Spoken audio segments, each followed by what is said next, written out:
Hello, everyone, and welcome to the 2020 Mayoral Climate Debate. Are you all ready to talk climate justice? I'm sorry, I actually said, are you all ready to talk climate justice? Love that, thank you. Okay, but before we get anything started, we would like to take the time to honor the indigenous peoples on whose traditional lands we currently sit.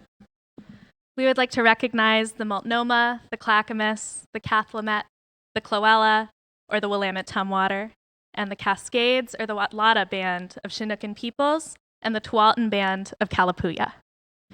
We acknowledge the ancestors and survivors of this place and recognize that we are here because of the sacrifices forced upon them.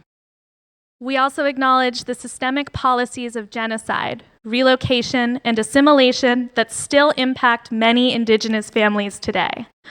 We honor their legacy, their lives, and their descendants who carry on tribal traditions for present and future generations. We are gathered together on holy, living land, earth which supports us and sustains us, and which people have lived in relationship and connection to for eons. In this place, on this land, we gather together today. Let's take a moment of silence in reverence and gratitude.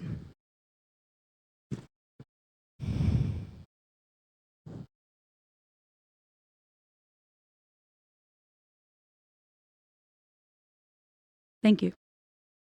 So, first things first, who are we and who decided to give us a captive audience of 800 people and a microphone? Truly unbelievable. It's pretty wild. So hi everybody, my name is Indy. I am a conservationist, I am an environmental justice researcher, and I have been organizing with Sunrise PDX since this fall. For a really long time and until pretty recently, I felt like the climate crisis was this black hole of a problem. It just felt too big and too global and too permanent to really tackle in any way, and I felt really hopeless. But then I learned that a lot of climate impacts and the industries that fuel them are impacting people here locally, and they're enabled by policies that we're passing locally. And I realized how much we could do as neighbors and communities standing together to really address these problems and fight for our futures here at home. So I am just so beyond excited to have every single one of you here today and to elect some we're going to elect some climate champions here this year who are going to join us in this fight. So thank you for being here and thank you for listening. Yeah, thank you, Indy. Love that. So, hi everyone. My name's Dallas. I'm a natural resource scientist, environmental economist, and food systems advocate. I grew up in rural towns across the southwestern US and fell in love with the expansive and rugged landscapes at an early age. However, as I grew up, I began to see these personally sacred spaces marred by gigantic fracking operations, toxic uranium mines, and ever-expanding highways. I have always felt small standing on the peaks of the Colorado Rocky Mountains or looking across the miles of sagebrush dotting the Taos Mesa. But the climate crisis made me feel even smaller. However, as my climate grief grew, so did my desire for revolutionary action. Heck yeah. Finding Sunrise has felt like a coming home. And although I have only been organizing with this hub for 2 months, they already trust me to be on this stage speaking to you. 2 months? Again, unbelievable.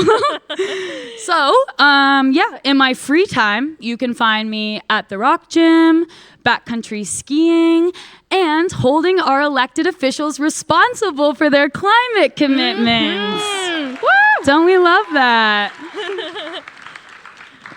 We are both organizing with Sunrise PDX, and we are so beyond thrilled to be hosting this event in partnership with 350 PDX and the Harriet Tubman Middle School's Environmental Justice Club. Thank you, everyone. So, some of you who are not so familiar with us might be thinking, what is Sunrise PDX? Who are we, and what do we do? I think first, Dallas, we're going to invite Danina Rourke from 350 PDX Sorry about to that. come up and tell us a little bit about our partners before we go on and tell you all about ourselves. All right, come on up, Deneen. Hello, good evening, everyone. My name is Deneen, and I am an organizer with 350 PDX. And 350 PDX has been building a grassroots, people-powered movement here in Portland for the past 6 years. Our movement is made up of hundreds of volunteers across the city who work together for deep systemic change. And all of you here, I invite you to join us in our work to help stop major fossil fuel projects like pipelines and export terminals, oil trains and freeway expansions, to work for an Oregon Green New Deal, to defend our carbon-absorbing forests, to fight for policy that's bold and transformative, like the Portland Clean Energy Fund that was passed in 2018. And to support communities who are paving the way for a just transition. So I invite you all to join us. 350 is so excited to be supporting this event tonight with Sunrise. And to join our movement, you can visit us at 350pdx.org or come to our next monthly meeting, which happens to be this coming Tuesday evening from 6 to 8 p.m. Thank you so much. Thank you, Deneen, and thank you, 350. Okay, so now that I've kept you in prolonged suspense, who is Sunrise and what do we do? Sunrise PDX began here with a group of young people heeding the call to create a space in Portland's climate justice community for youth to come together and uplift each other's voices. We strive to empower our generations to become active and take leadership in this movement. We are also part of a national movement to stop climate change and create millions of good jobs in the process.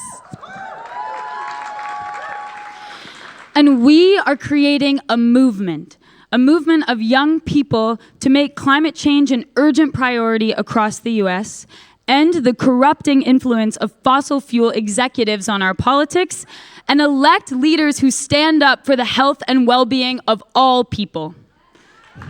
Yeah, pretty cool, right? Doesn't that sound good? So you've heard from us and you've heard from 350, and now I'm going to welcome up some people who inspire me every single day. Some organizers, environmental justice organizers from Harriet Tubman Middle School. I'd like to welcome to the stage Maya, Sarah, Ada, and Melina. Come on up.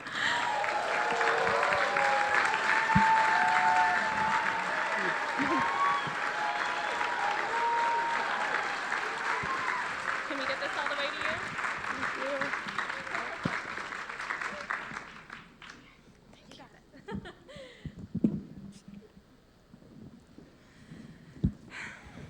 Good evening. My name is Sarah Neal. And my name is Maya Gear, and we're 8th graders at Harriet Tubman Middle School representing our Environmental Justice Club.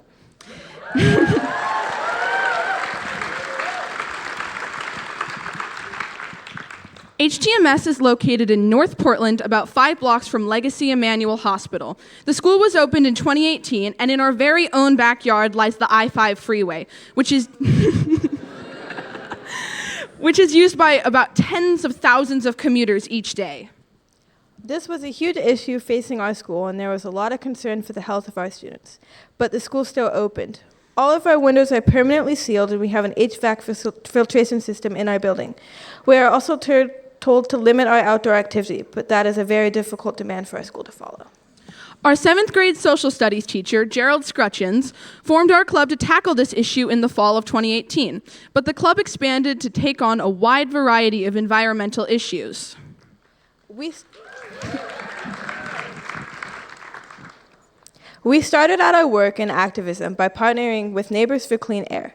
We went down to Salem with students from the Lincoln High School to support HB 2007.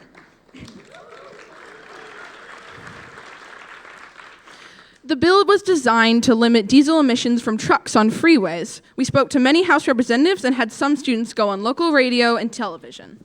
Our activity didn't stop there. On Earth Day, we went on onto the North Flint Bridge and held signs over I-5 in protest of all the diesel cars that pollute our school playground every day. In May, Ada Crandall and Melina Ewan testified at Metro Regional Government with help from No More Freeways PDX to protest the Rose Quarter expansion project orchestrated by ODOT.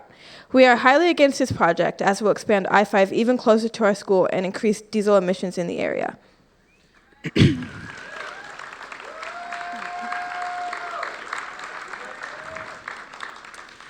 During our summer break, we slowed down our work for a while, but club member Melina Ewan went on OPB in August with PPS board member Scott Bailey to discuss our club's activism.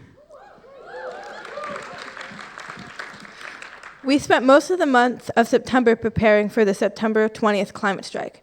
It took tedious planning, which was not helped by administrators' distaste for our work. But we still had a huge turnout, and those who striked walked a total of about 8 miles.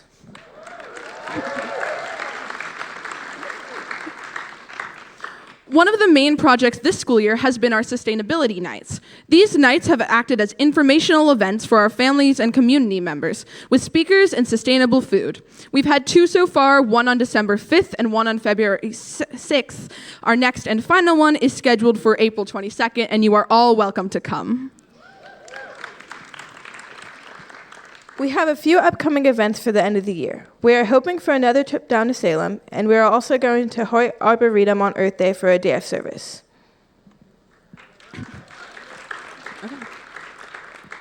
This has been a long and winding journey for our club. There have been many issues such as lack of diversity and lack of assistance from our administration.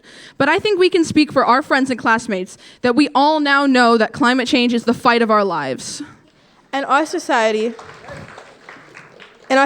we are told from a young age that we will grow old, have fulfilling lives, and that our legacy will live on through our children and grandchildren. Maybe some of you already have children. But if we do not stop runaway climate change, our grandchildren will live in a world where New York, Paris, Amsterdam, Venice, and many island communities will have sunken into the ground. A world where there is more plastic than fish in our oceans, where elephants and bees are creatures of the past, and the polar ice caps are completely melted. They will never fully understand the beauty of the earth that once stood. Instead, they will live in the aftermath of human destruction and global extinction. People tell us we're too young. They say we're naive and we don't have the ability to change anything. But this is more than an environmental issue or a conservative liberal issue. This is a human issue. Our job as the youth is to spread word and make people listen to us. But the people in power, like our mayoral candidates, are the ones who can give us the push we need.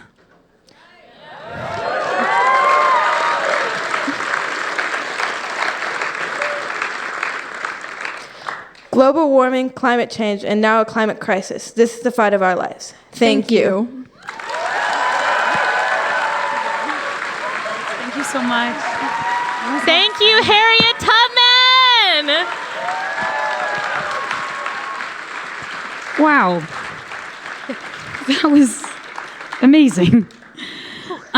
So, another burning question that I'm sure you all hold. What does the mayor of Portland have to do with climate change? Turns out a lot. Yeah, it's a lot. They help to set citywide agendas, not just on climate, but on how our communities will be planned and invested in to lower their carbon footprints, and what services and supports will be in place for the folks on the front lines of the crisis who are going to feel the impacts of the climate crisis first and worst.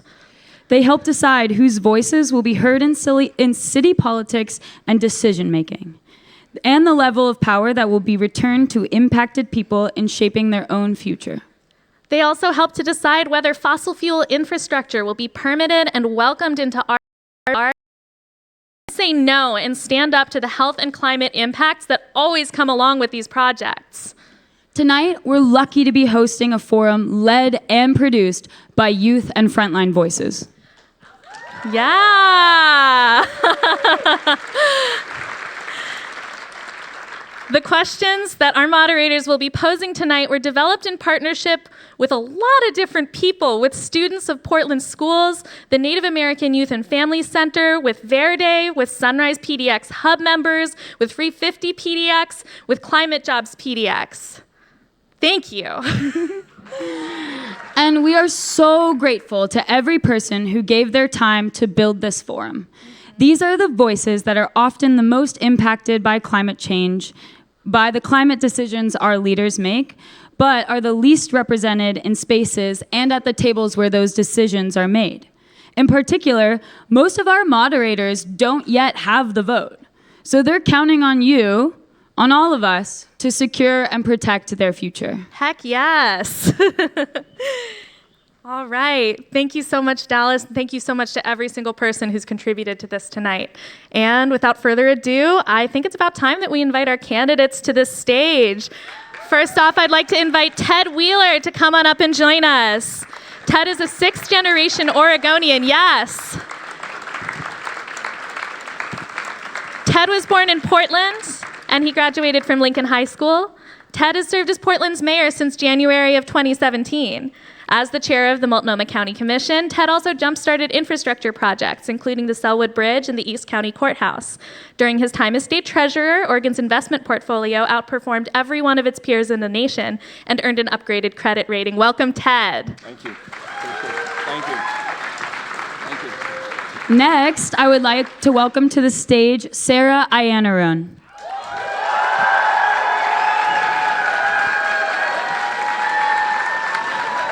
Sarah describes herself as a mom, good neighbor, and urban policy wonk. She is a faculty member at the Wayfinding Academy, a local 2-year nonprofit college where she teaches a course on futures and citizenship. She is also the assistant director of First Stop Portland, which connects delegations visiting Portland with local experts, leaders, and innovators to learn about strategies for creating a vibrant, sustainable city.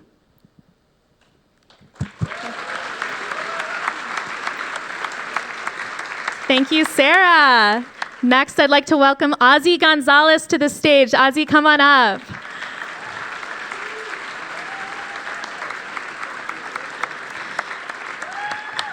All right. Ozzie is a first-generation American citizen, an environmental scientist, an architect, and the first in his family to receive a formal education. He is a founding member of Latino Built, a new business association created to support Latino entrepreneurs in the construction industry. Ozzie is a sustainability and equity policy advisor for local agencies including ODOT, Prosper Portland, TriMet, Metro, and Multnomah County. Ozzie currently serves on the TriMet Board of Directors, the board of the Oregon Association of Minority Entrepreneurs, and the board of the Hispanic Chamber of Commerce, among others. Busy guy.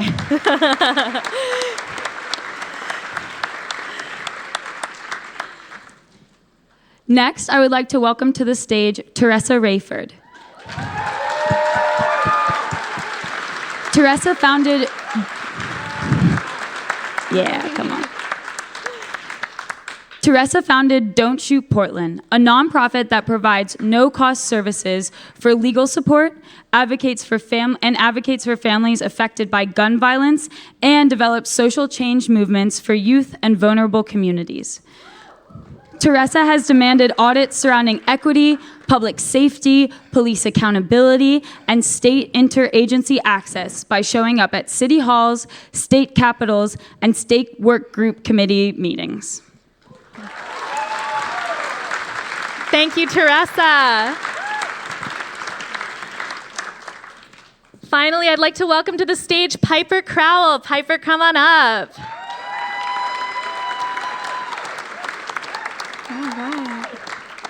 Piper currently serves as the Director of Global and Innovation Policy at Nike. She also serves on the Oregon Innovation Council, working with the private sector, public universities, and the government to create new jobs in Oregon and drive more investment in Oregon's economy. She successfully organized college students to help stop Prop 23, a ballot initiative that would have reversed a landmark global warming law in California. Piper also worked as a legislative director for Congressman Jared Huffman of California. Welcome, Piper.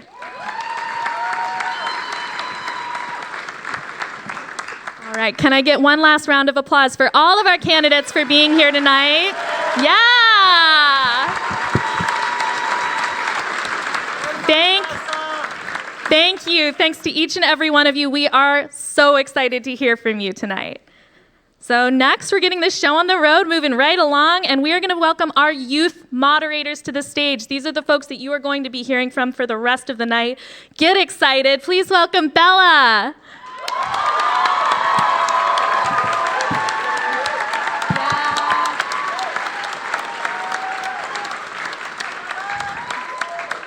Hi everyone, my name is Bella Esbeck and I'm a junior at Lincoln High School.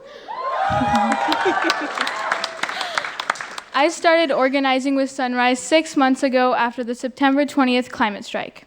Before the strike, I felt alone in my fears surrounding the climate crisis. I thought there was no space for my voice to be heard. Through my involvement with Sunrise, that idea changed. I've helped organize the December 6th strike, I've given testimony in front of Metro, and I've flown to Philadelphia and Washington, D.C. to organize and storm the Capitol building with other youth from across the country.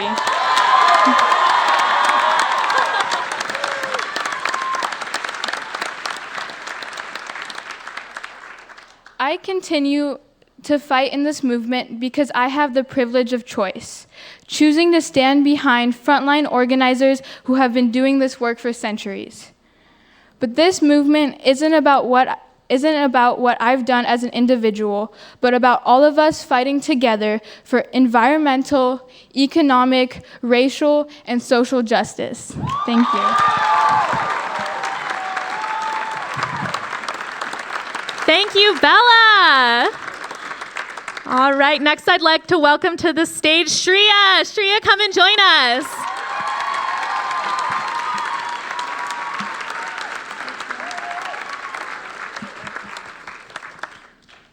Hi everyone, my name is Shreya Chinam. I'm 18 and a senior at Lincoln High School. I was born in Portland, Oregon, and I've lived here my entire life. My parents immigrated here from India 30 years ago. I'm a proud first-generation American.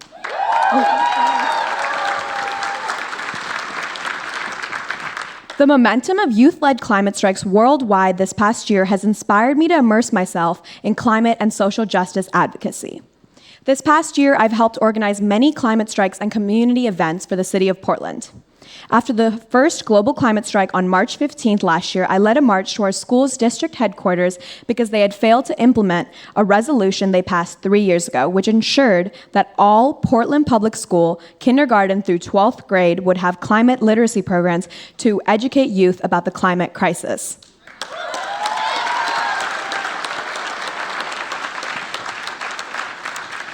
That strike was just the beginning. A few weeks later, I organized a sit-in at the district headquarters where I testified on behalf of 2,000 students who signed a petition in support of climate justice curriculum in core classes.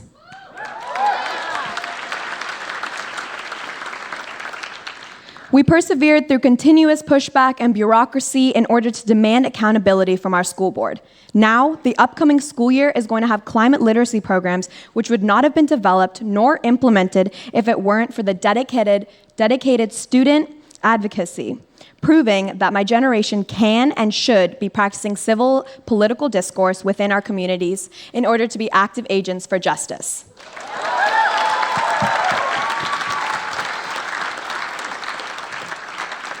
Like this event today. Thank you, Shreya. Next, I'd like to welcome Wallace to the stage. Come on up, Wallace.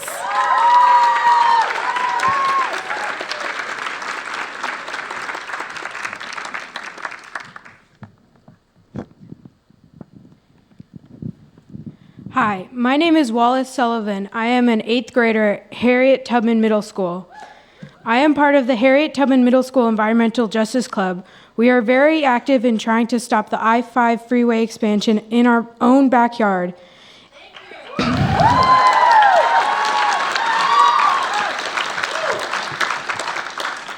If it were to be expanded, it would be right next to our school and just a couple feet from our playground.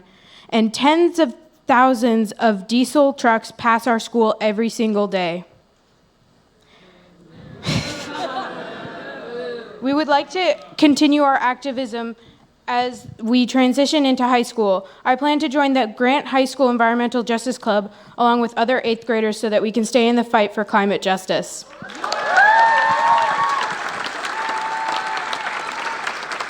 Thank you, Wallace. Thank you to all of you for being here today. And candidates, you may be seated if you'd like. Thank you. Yeah. And lastly, I would like to welcome our adult moderator to the stage, Emily Prado. Yeah. So, Emily is a writer and DJ living in Portland, Oregon, with roots in the San Francisco Bay Area and Michoacan, Mexico. As an award-winning journalist, her writing has appeared in over 24 publications, including NPR, The Oregonian, and the Portland Mercury. She is a Tin House Winter Workshop and Las Dos Brujas Writers Workshop alumna, amongst others, and currently serves as the interim director of youth programs at Literary Arts. When not writing, Emily DJs as Mami Miami with Noche Libre, the Latinx DJ collective she co-founded in 2017.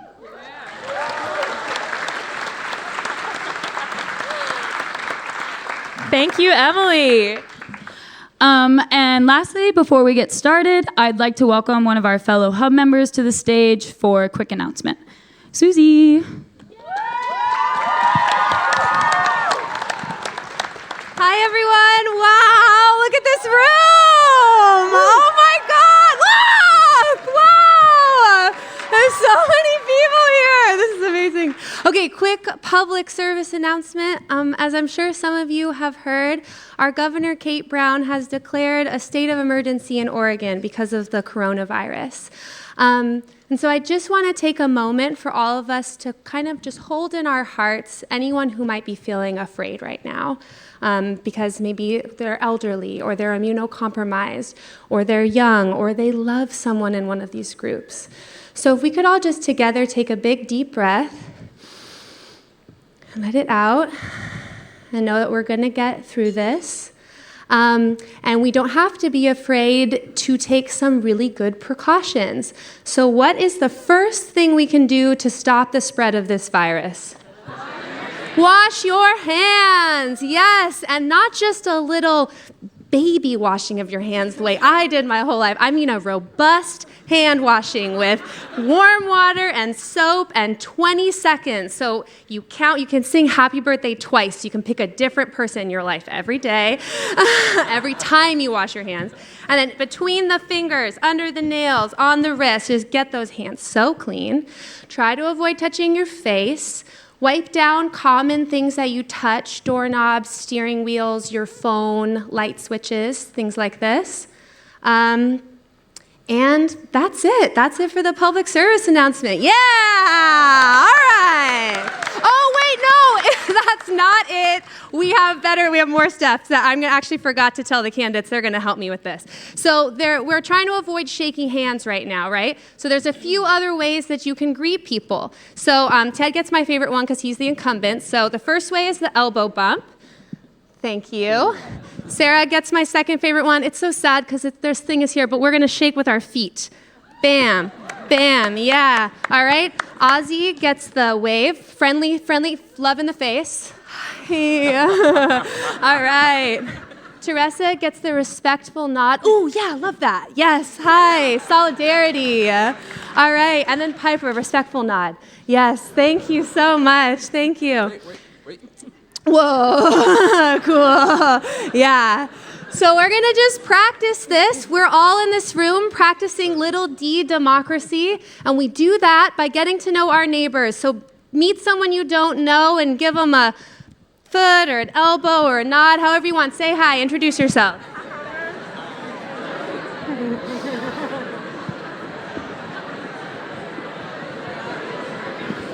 Wow.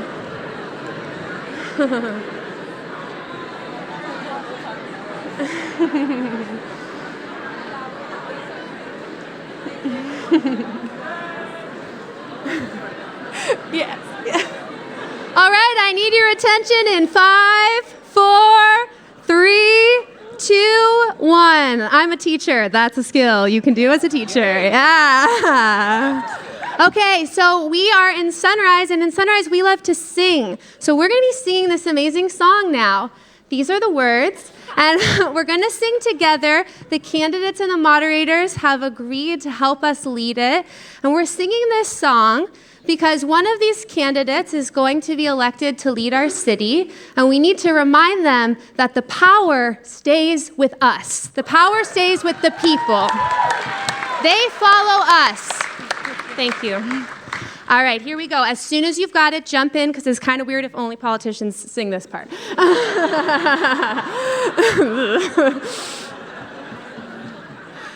We have got the power. We have got the power. We have got the power. It's in the hands of us all. Everybody. We have got the power.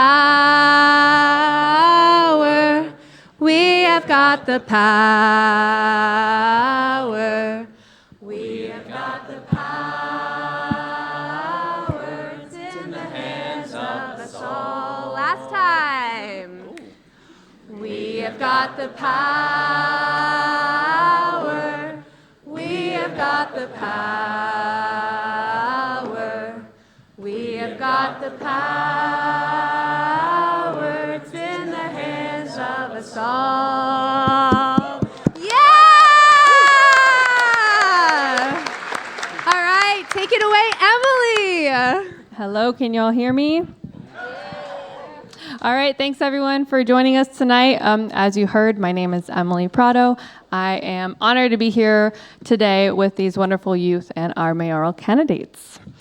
So this evening is going to be organized into 2 sections. I'll give a little bit of a rundown on the format, and then after that we'll get started. So as the adult moderator, my role is to keep time and to give space to the youth moderators, the future of Portland, who will ask candidates questions that are close to their hearts. For the traditional Q&A, each candidate will get exactly 2 minutes to respond, which I'll keep track of. And then they'll also get 1 chance to tack on a 15-second extension, as well as 1 chance to directly respond to another candidate's comments for 30 seconds. So if you decide to use that, just state that you're going to use it, and I'll keep track to make sure you don't take extra turns. And then if we notice that maybe the question isn't being answered fully, I'll give a 1-minute warning, giving the candidates a chance to redirect. And then in about an hour, we will have our lightning round. Each of you all should have received an index card when you arrived. Go ahead and write down any questions that you're thinking of as you listen to the forum, and then we will have ushers walking up and down the aisles who can collect those. At the very end, we will answer a few of those questions. We'll give the candidates a chance to answer, and they'll only have 1 minute each to respond. Finally, each of the audience members should have received a red and green paper.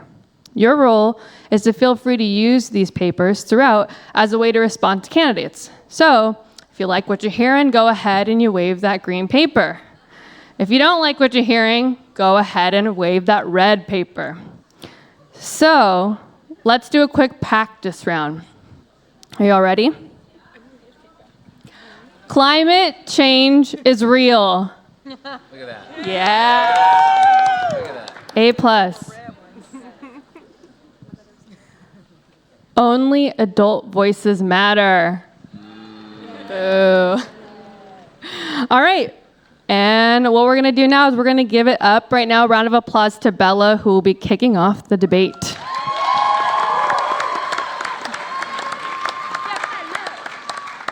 Hello. Okay. The following question concerns divestment. For those of you who don't know, divestment is essentially the opposite of investment, so pulling money and resources out of something. Okay. When facing divestment from fossil fuels, workers worry they may lose their jobs as a result of climate policy.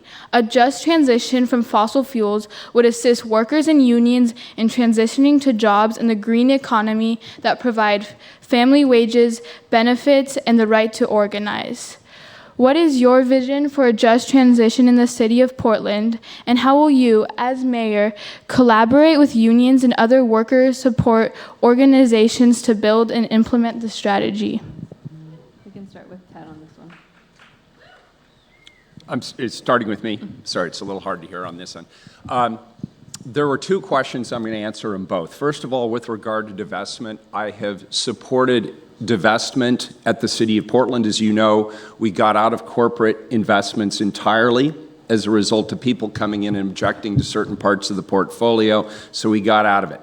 And we, when I was the state treasurer, I also supported responsible investing, and as state treasurer, I was one of the first treasurers in the United States to call for a portfolio specifically related to renewable energy, and I was amongst the first treasurers to call for no investments in coal. And that seems pretty obvious right now, but it did not seem obvious at the time.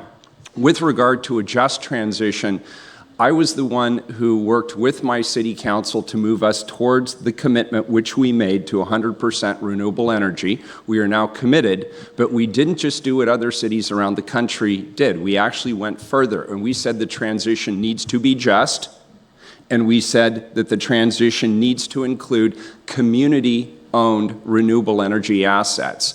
When I think about the just transition, what I think about is doing what we're already doing, which is reaching out to the frontline communities. That's individuals who are African American, people of color, indigenous individuals, and of course, young people, and the organizations who represent those folks. The most recent example is on the Emergency Climate Declaration. The City of Portland could have issued that declaration in December. Those organizations asked us for more time to do more outreach, to add more specifics to the emergency declaration. It is out there now. It is available for comment, and we look forward to moving forward with all of those different groups and organizations, putting those who are the most impacted by climate change in the driver's seat when it comes to the solutions that we will implement together as a community.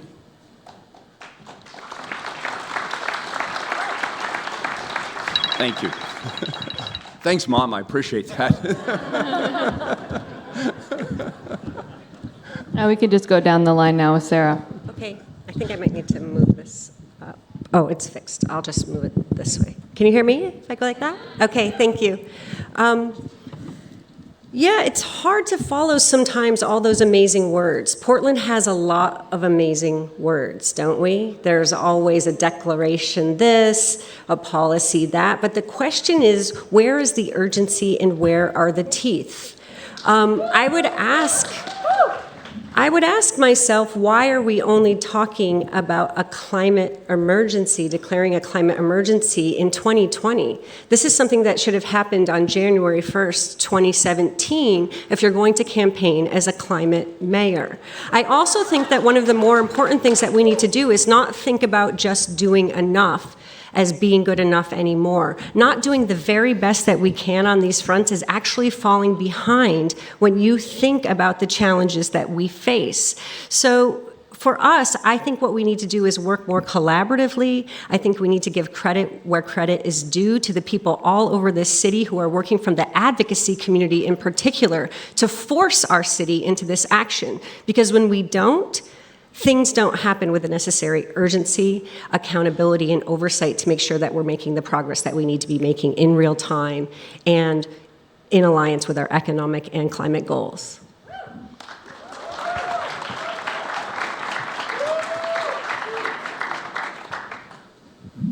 Testing 1, 2, 3.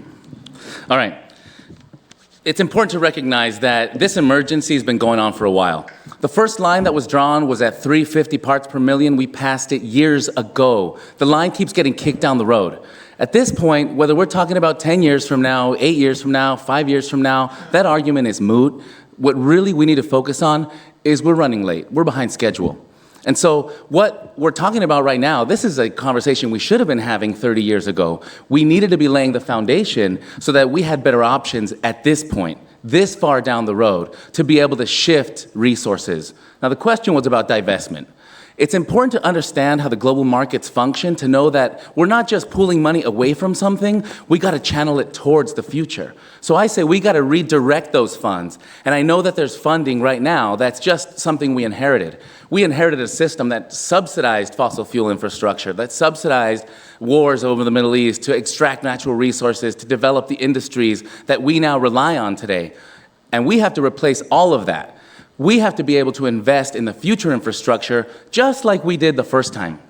We designed our cities, we designed all of our materials around the assumption that somehow we were always going to have this resource that's coming out of the ground, it's going to power our cars, it's going to move us from homes over here and jobs over there. So what I'm proposing we do is we really look at reinvesting, and we have to begin with how we manage the resource.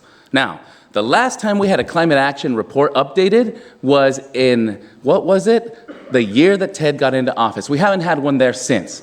We need to actually know how far we're going. If we've divested, we actually should be able to see it in very uncertain terms with data. That climate action report should be coming out once a year. I think we should be doing quarterly updates. I'm the only one up here who's ever written climate greenhouse gas reports and have done the calculations. So believe you me, it's going to be a good one.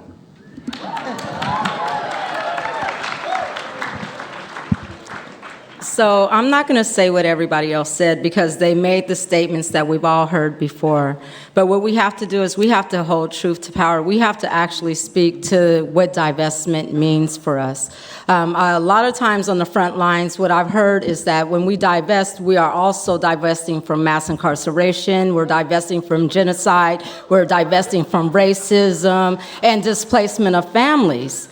But then when we hear our children saying that in their schools, they don't have that direct educational model and they have to go to other school systems in order to get a group that can enhance that opportunity for them to be the frontline scientists in this technology, that's going to be reduced because of our understanding of how it benefits and how it harms us. That's not going to happen. Divestment has to happen, but we have to challenge ourselves to decolonize America in order for it to happen. We have to really believe in liberation for all of us if we want to truly divest from things that harm us. Thank you. Like, let's put it in the schools so the kids have the education so that they can model the technologies that we're going to need, because we're going to need it, period. Hell yes. Thank you. So first, I want to say thank you to Sunrise for bringing up these issues and the work you've done to push this conversation in the presidential level and now at the local level. And thanks to the students. Because when we talk about divestment, we also, again, are talking about investment. And I got my start doing civic engagement when I was in high school. And I can tell you how important it is that we continue to have this conversation about divestment all day, every day, about where these dollars are going and where they should be going. They should be going into clean energy jobs for everyone, so we can build this economy the way we want it to be. Look, I want everyone to leave this theater tonight asking why Portland is not a leader on clean energy, why we are not a model for the rest of this world when it comes to climate change, because we can do better. That's right.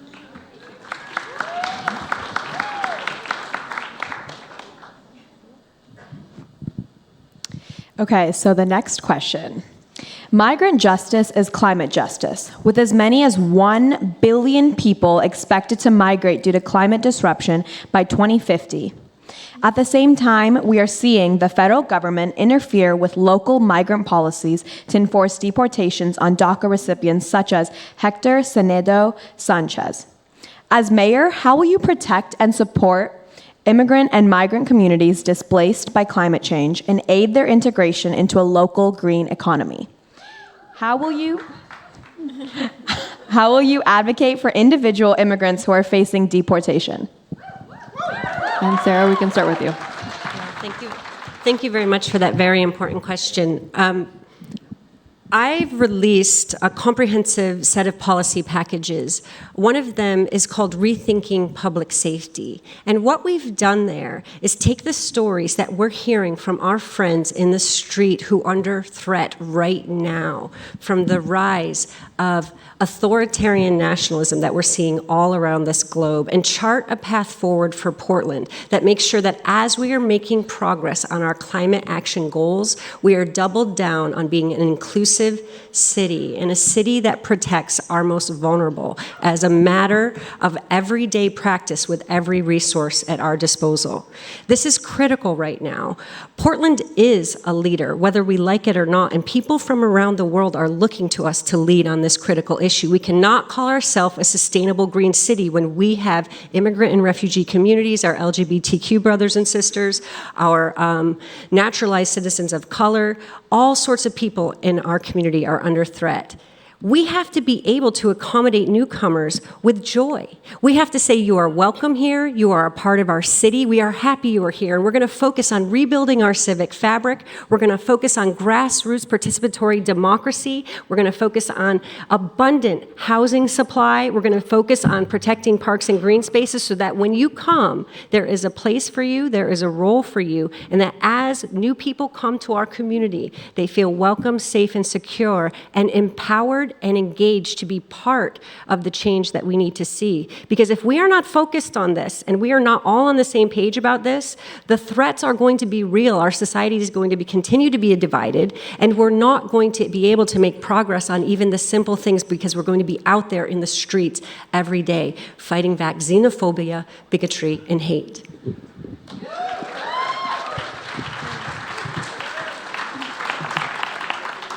Thank you. The feds are abandoning us on a lot of things right now, and we have pulled out of the Paris Climate Accord. The cities are now having to carry the load of adapting to climate action.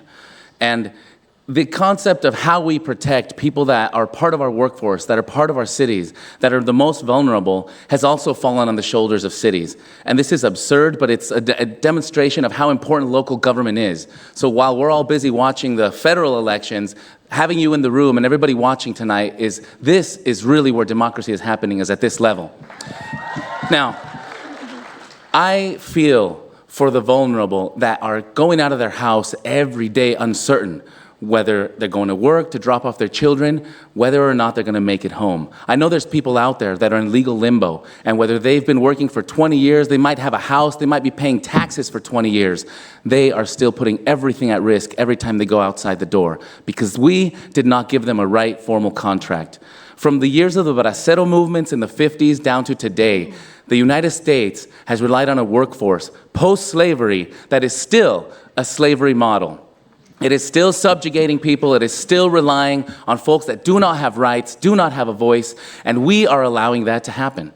So when I talk about sanctuary cities, I don't just think about mi tío, mi tía, mi sobrina, the people that are in that DACA status and that uncertain status that are worried, all right? I feel for them, but I also know what we really need to hold accountable is the industries that rely on those sorts of illegal models of labor.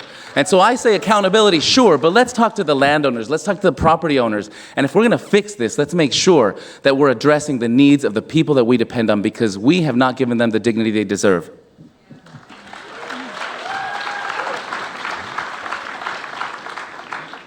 First of all, I just want to say that most indigenous communities are not newcomers to our land in America. No, we are not. Yeah, we actually colonized this country, and what we did is we also brought in our white supremacy ideology, which has displaced people, which has disenfranchised people, which has politicized our futures and our lives. And now, since we're coming to terms with that because we got Donald Trump in the president's seat, it's time that we look at what that's done to us and we start dismantling it properly instead of continuously traumatizing people and making them jump through hoops in order to see what it feels like to be a white cis American. We need to make sure that we prioritize the lack of involvement and engagement for them to create what that looks like for us. At the same time that we're talking about decolonizing and we're talking about representing DACA recipients and our marginalized communities and our indigenous communities and those communities of color, we're not speaking directly to them. They're not developing, they're not managing, they're not supervising. A lot of people that I see in our environmental communities, when I go into those spaces in those groups and when I'm invited, I see that there's a big opportunity for political investment, but I don't see that that investment is going into our communities so that we can develop what that looks like for us. So instead of saying that we want to provide sanctuary cities, let's provide the educational assets to those community members that are vulnerable and marginalized, and let's not disinvite them, let's not vet them, but let's support them as they develop what that looks like for all of us, because we're the ones who just showed up. Yeah. No, it's great. And we have to stand with our immigrant populations, and we have to get ready for climate change refugees. We know because of our weather here, we are going to be a place where people come, and we have to get ready now. Having a shortfall of housing already isn't going to help. We got to get housing right now. We have to build smart cities, and we have to be ready to open them with welcome arms. We can no longer be the city that pretends that we have these values and where people don't feel welcome, where there is violence against our trans community, where we have kids in our schools who don't feel like they are getting fair treatment. We can do better, we must do better, and we got to get ready because it's coming soon. I appreciate this question because it's probably the most important values question facing us right now. And I want to start off with the most provocative question I've been asked yet as I've sought re-election, which is, Ted, you are a blue-eyed, blonde, white, middle-aged, cisgendered male. You are as privileged as they come. And the question then becomes, how do you use that? I see this as a responsibility. And the reason I have fought so hard as your mayor for immigrant rights is because it's a bedrock value, not only for me, not only for the community, but it's a bedrock value of this nation, and it is now in jeopardy under the current federal leadership. And I have fought hard, and it's not just pretty words. When we said we are a welcoming, inclusive sanctuary city, we did put teeth behind it. My colleagues and I on the city council, we could have done what other mayors did. I could have created a task force, and I could have invited people from the community in to have conversations. That's not what we did. We did what the song at the beginning of this presentation said we would do. We put the power in the community, and we supported Portland United Against Hate. We went in big. And then we heard about the need for universal representation, particularly for our friends and neighbors from the South. And we supported universal representation. And then when white supremacists wanted to come to our community to commit acts of violence and hate and white supremacy, we fought back. We came together, and we had 80 different organizations gathered together.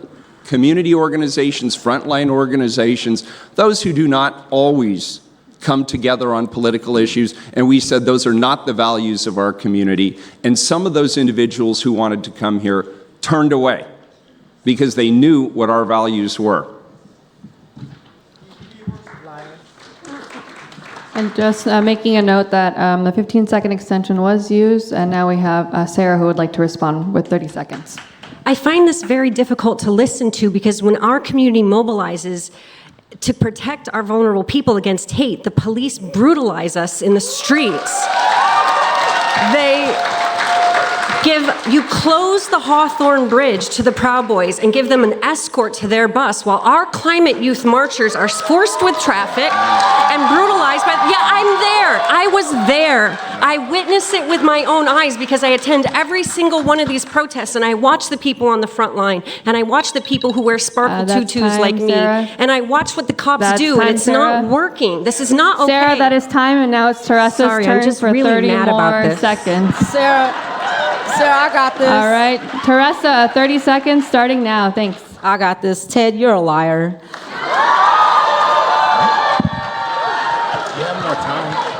Wow. Wow. Wow. Period.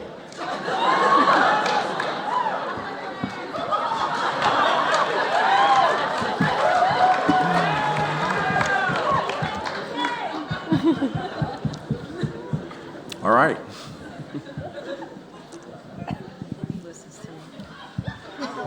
All right.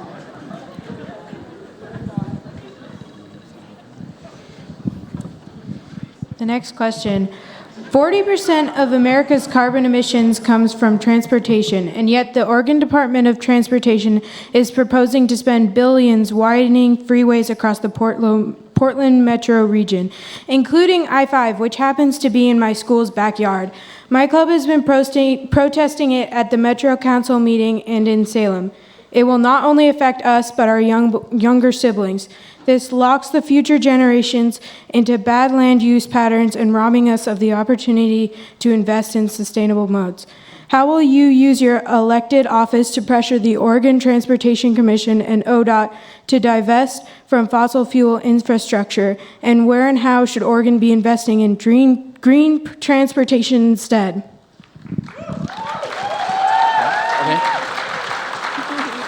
Thank you. I really like the way that question was phrased, actually, because there's a lot of ways to divest from fossil fuel infrastructure. And like I said before, we are late on this stuff. The Oregon's Climate Action Report, again, I read the report, I understand the report, and I know that 40% of that emissions is coming from transportation.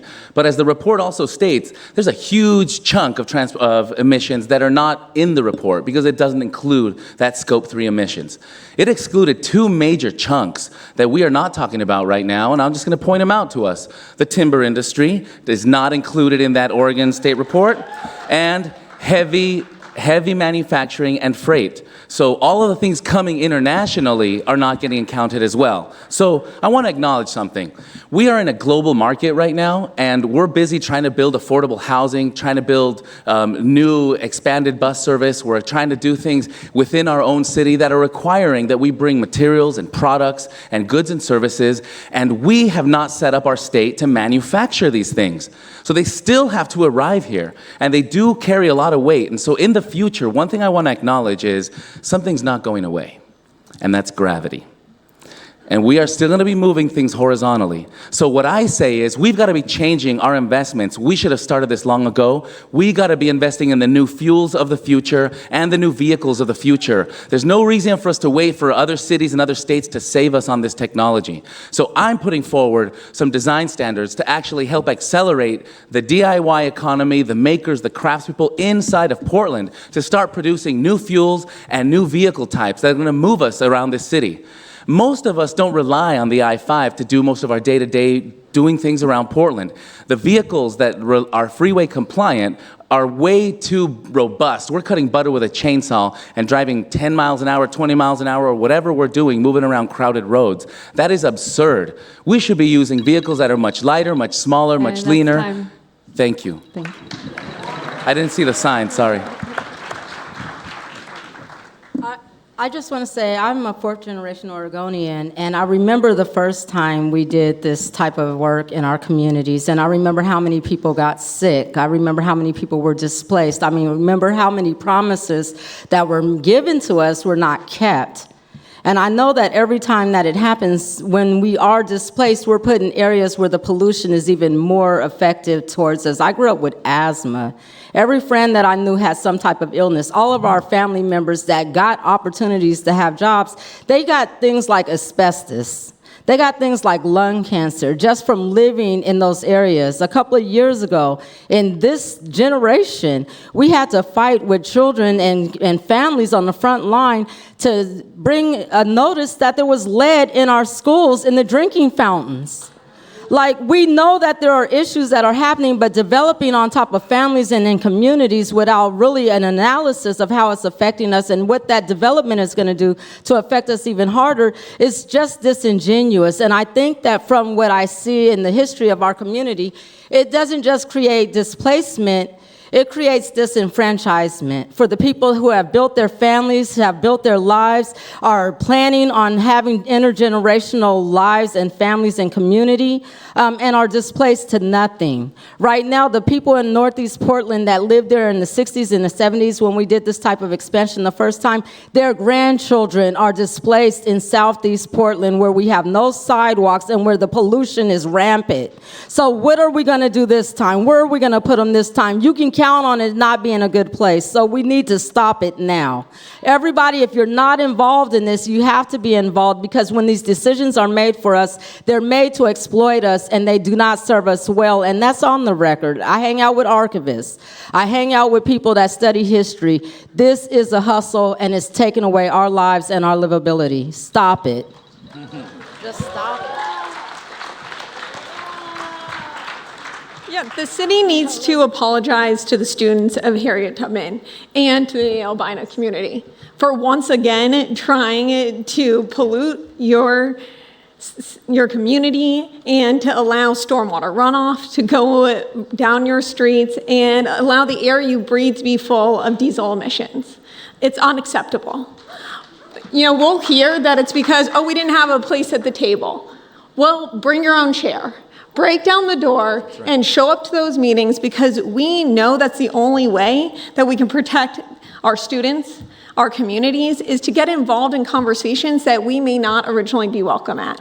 And you know, as mayor, I would reach out to the communities, bring them in, understand what the problem is, and then find every single possible way to get involved, right? The East Bank Esplanade is a perfect way for us now to have a hook to try to demand an environmental impact statement, because there is no way a major transportation initiative should move forward without one.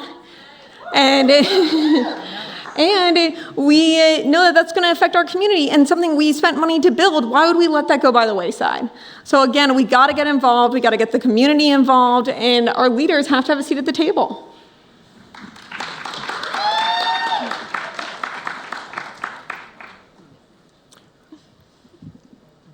I don't support moving forward with the project if it's not done right.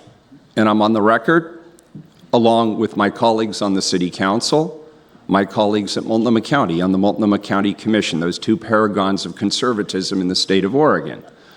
What we have said is, and this is in writing, it's in a letter to Bob Van Brocklin, the chair of the Oregon Transportation Commission, and to Governor Brown, and it says if the project is to move forward, there are certain things that must be done first. One of those is an environmental impact statement. We also talk specifically about the need to engage frontline communities, many of whom are represented here amongst those who put this great forum together today. In the third area, we said that it must address our climate action goals. Now, I'm going to say something a little controversial. I don't believe we should end the project, and I'm going to tell you why. Go ahead, get it out of your system. In the beginning, what we heard was 10,000 trucks a day go up I-5. I think that's close to accurate. In 20 years, when all of those vehicles are electric, and even if they are operated using renewable energy, they will still go through that area. We need to talk about the fact that to get to 84, you go north on I-405, then south on I-5, and then east on I-84, and it creates a whole host of issues that have not been addressed. For those of you here who support the albino vision, it cannot happen without the caps over I-5. That's part of it. There are significant new investments in bikeways and in walkways, and rejoining that historic albino community cannot happen without it. Then we have to talk about I-5 going over the Columbia River. We can't just let it fall into the river. At some point, we're going to have to address that infrastructure as well. So do it, but do it right.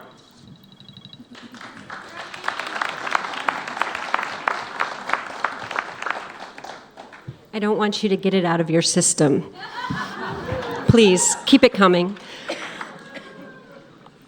This is important, and I don't think being dismissive, especially, Wallace, thank you for the question, because I have seen you and your peers, and I've seen the youth from Sunrise week after week, month after month, going on almost 2 years now, requiring action from our leaders on this issue. We heard recently that your office was taking a position that was going to help us move forward this environmental impact statement when we've been asking for help from City Hall for months and months and months and months.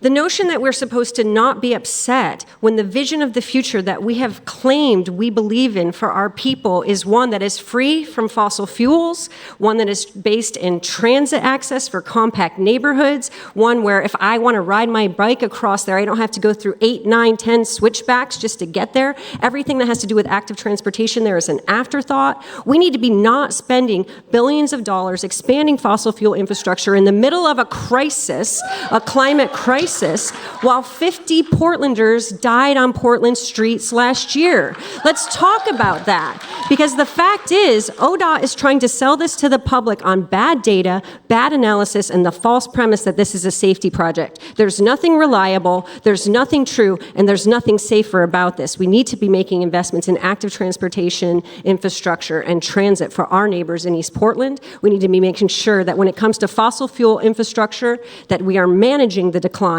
not making increasing investments in it. And if, I don't know, is our poster still available out in the hallway? We have a new poster that we just released because it's for our Green New Deal. And what it has there, in place of I-5, is high-speed rail. So let's get back to being the kind of place that we were 50 years ago when we imagined we could dream of a bigger future that was better, and we did things differently. Thank you. And now we'll take 30 seconds for a reply from Ozzie, starting now. Gracias. That's just not good enough, Sarah. It shows that you're not really thinking of the big picture, because if we were to do the thing you're saying and dismantle the I-5, what are we going to do tomorrow? We're still building affordable housing. We don't have a replacement for the infrastructure that's going to supply our goods and services yet. We're not ready for that stuff. And we have to be able to make ourselves ready for those things by investing in industries first. It's not enough to be able to just say what I'm not going to do. You have to be able to say what you're going to replace in its place. And that's just not enough right now to be saying that I'm going to just dismantle the I-5 because I don't have a better answer. And we're going to get some quick water refills. Also, as a reminder, that is the third question. We have 3 more questions of the prepared questions before we do lightning round. So if you have extensions, feel free to use them before the next 3 questions.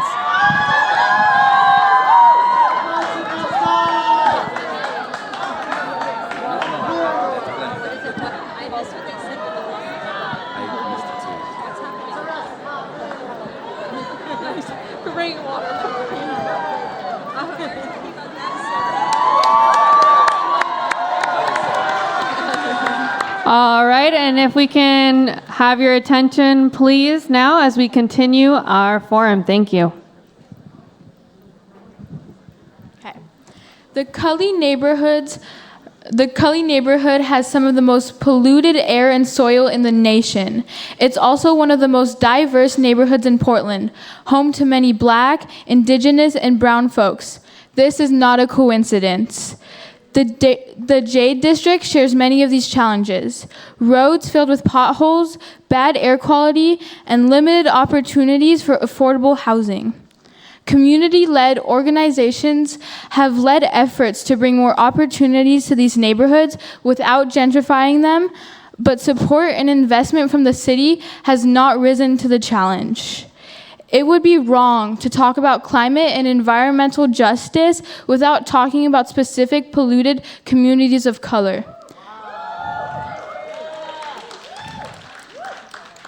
What concrete plans do you have to improve air quality and hold bad players accountable for the livability of Cully, the J District, and other chronically underserved neighborhoods? What will you do to elevate existing political will in those communities and empower them to self-determine as they grow? So, as a kid that grew up in Portland with asthma, I'm thankful for you asking me that.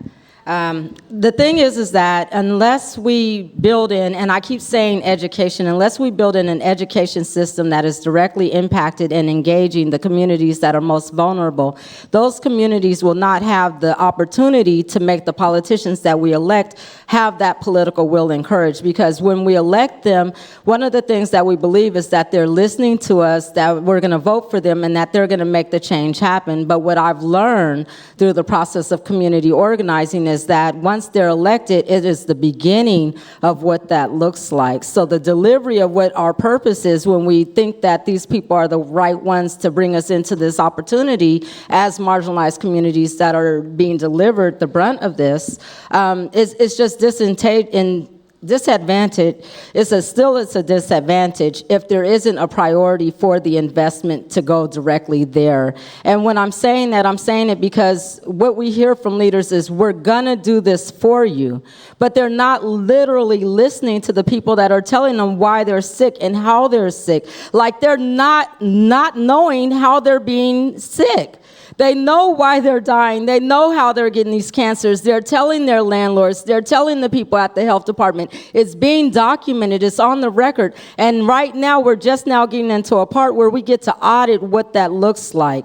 And we get to look at those trends of concerns being just pushed to the side. And what we need to do is we need to build retribution through building that communication tool and letting those community members be the frontline leaders. It's hard to have somebody come and knock on your door and tell you something that you know is not going to happen, like, we're here to help clean up your neighborhood. You're here to wear the shirt and get the funding. You're not here to help us. Thank you. Our communities need to be in the room when the policy is happening. It is not good enough to say, well, we wrote this for you. No, we need those communities writing it together with us, those that are going to be most affected. And I got grassroots organizing on environmental issues by building diverse coalitions, whether it was on clean air, clean water, protecting our open spaces. And when we have the diversity in the room, particularly the impacted communities, that's how we get real change. And again, it takes a lot of effort, and I know it's not always the easy thing to do, but that's how you get longstanding solutions. I worked on a Clean Water Act initiative to help close the loopholes in the Clean Water Act. And it took us getting 170,000 public comments to get the Obama administration to push through the resistance they were facing, because industry was opposed to it, because agriculture was opposed to it. But we got the voices of the people in the room and made it happen. And now the Trump administration has rolled that exact initiative back, and that's why we can't stop fighting.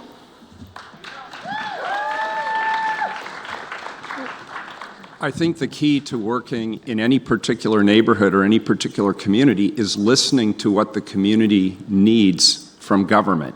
And I actually believe the city of Portland has been reasonably effective, and I'll give you a couple of examples.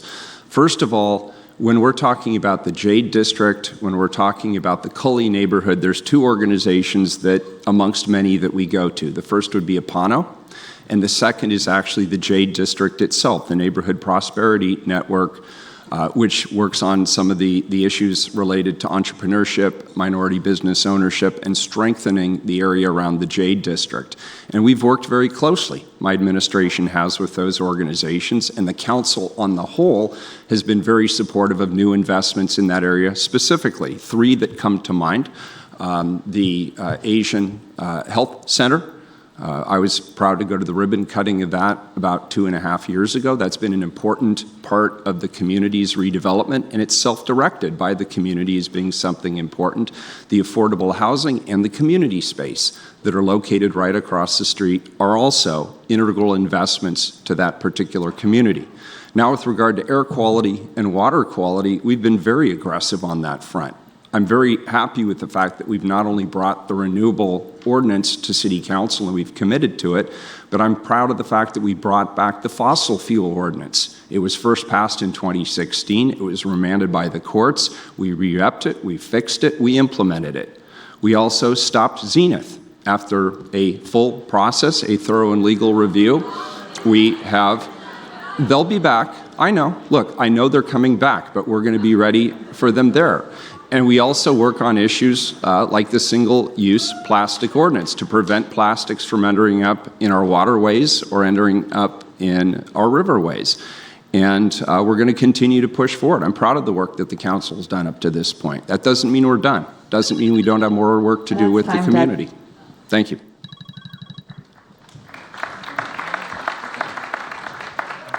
I believe the question was about concrete plans, and I'm actually the candidate with the concrete plans left standing.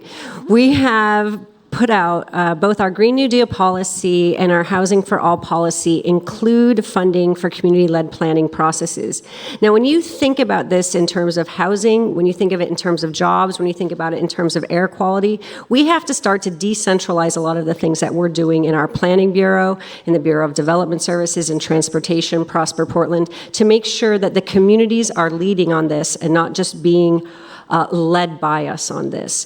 I live very close to the J District. I spend a lot of time there. I've talked often with the people in Living Collier, especially about their community energy project and their interest in clean transportation and electrified transportation there.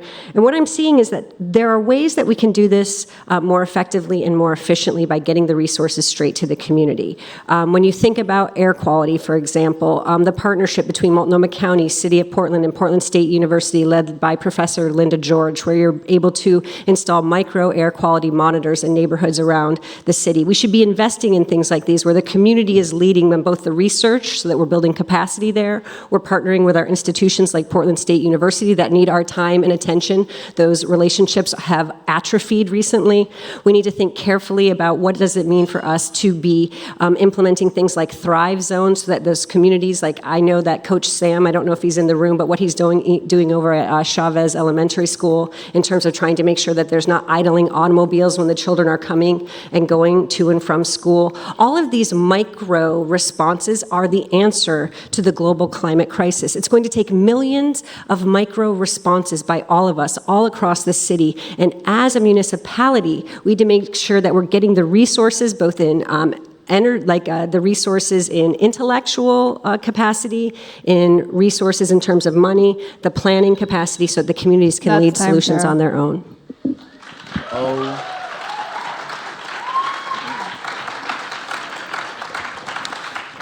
That hurts my ears a little bit because I don't need a savior. I need to be at the table.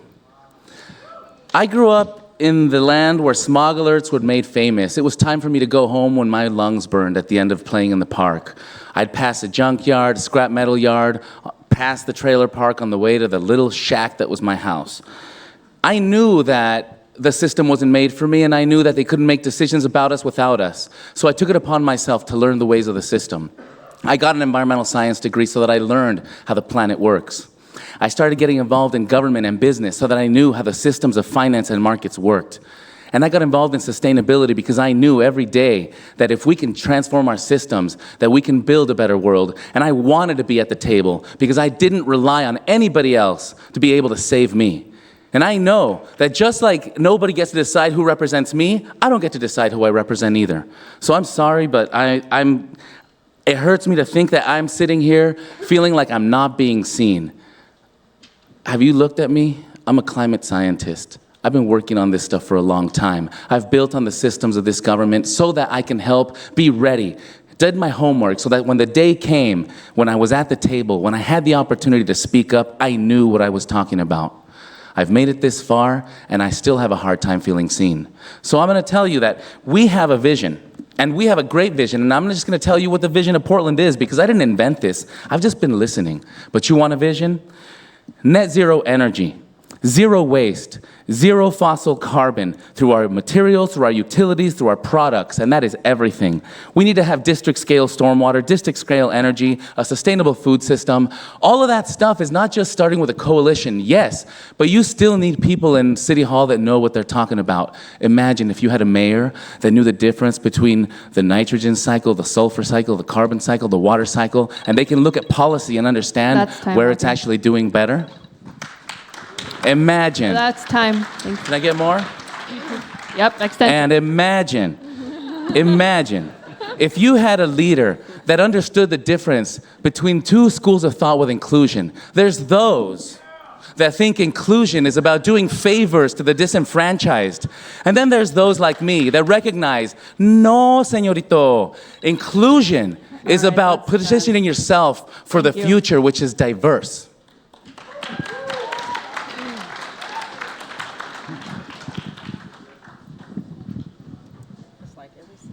In 2017, on any given night, nearly 14,000 people were experiencing houselessness in Oregon, some of them refugees of climate impacts from fires in California, hurricanes in the Gulf, and drought in Central America. The unhoused also feel the impacts of climate change and extreme weather first and worst. Through zoning reforms that promotes low-carbon communities, we have the chance to lower carbon emissions while providing stable houses for everyone who needs it. However, cities like Portland often respond to houselessness as a single issue, and by the policies of the forced removal and camp sweeps. As mayor, how would you address the houselessness crisis, promote low-carbon communities, and increase the housing supply for Black and brown folks in neighborhoods? Great question, Wallace. This is one of the reasons I got into this race. It did not make sense to me as a concerned citizen why Portland was not doing better. We have a great economy for some. We have a super low unemployment rate, and yet we are not living up to our values. Tax loan.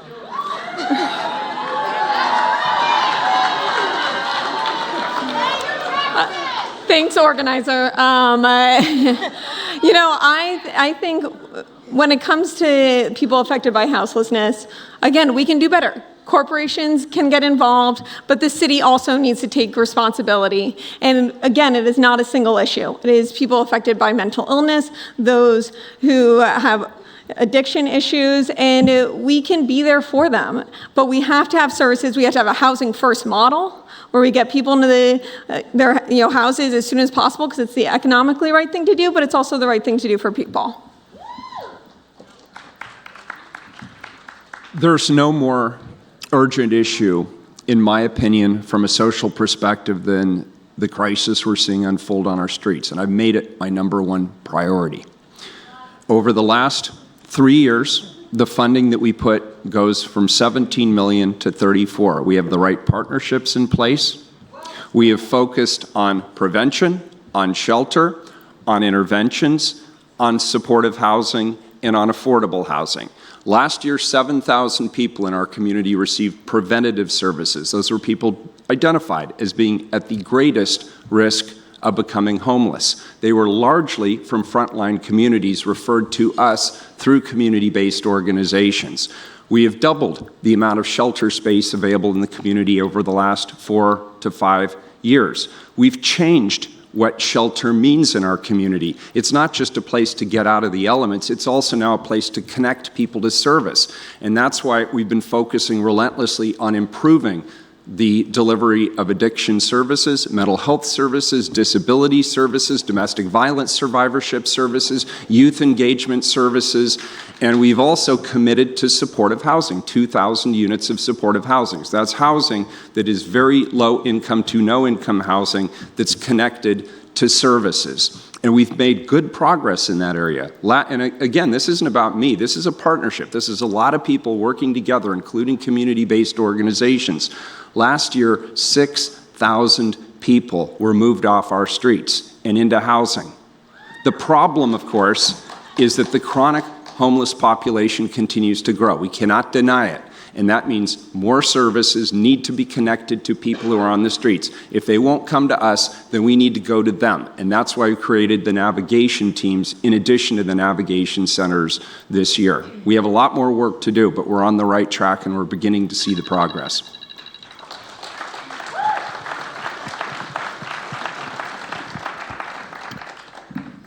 I don't think any person in this room is going to say that this isn't one of the greatest issues that our city is facing right now. I know that I am tired, and I am tired for my friends and my neighbors. Our hearts are hurting because of the lack of compassion that we see day to day when it comes to sweeping people without houses, We're frustrated because we see the police. I watch them from my window every single day alongside the rapid response, sweeping people from one block to another, only to be swept again, wasting millions of our precious dollars that could be going to services like safe injection sites and hygiene facilities and restrooms. And what would it mean if we had more villages around this city so that we were engaging every church, every nonprofit organization, every community? I know that my neighbors and I actually were able to transform the community center into a temporary warming shelter in 2017. That's a city property, but that we were able to use our resources as a community to be a part of the solution. And while we have been doing a okay job in partnership with our other community members, the joint office, the county, the state. What we need to do is mobilize our community defenses, our community resources to have more temporary solutions that are lower cost. We need a shared burden model when it comes to shelter. I don't want to have these discussions of whether a shelter is or is not coming to my neighborhood anymore. The answer is shelter is coming to a neighborhood near you, and if you want to be involved, let's have a community conversation about how we can make this successful together.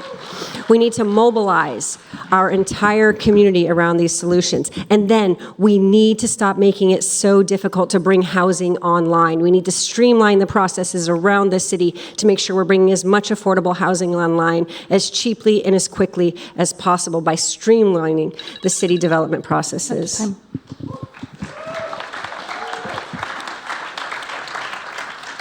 You didn't mention your moratorium on public sweeps, Sarah. It's important to recognize that we don't need. Well, please go ahead, please, because something we have learned from Uganda, from Haiti, from places where we have been pouring aid and pouring aid and pouring aid for decades at a time, is that we've created models where there's people out there happy to wear the T-shirt and get the funding, but are never going to end this problem. And homelessness is one of those perennial issues that's got a lot of funding and doesn't always get the outcomes. Yes, the budget has increased. And yes, so have people outside. So I don't know how much more is going to happen, but we're using the most expensive model right now to be very ineffective. And I'll be honest, the people out there, here's the issue. We shouldn't be talking about treating homelessness. We need to be talking about treating homeless people. It's the people we need to be focusing on. Every person is a story, and every person deserves a hand up, not a hand out. It's the dignity piece that is missing most. And that's why we have to be looking at those folks as our brothers, our sisters, our cousins, and all the potential folks in our households.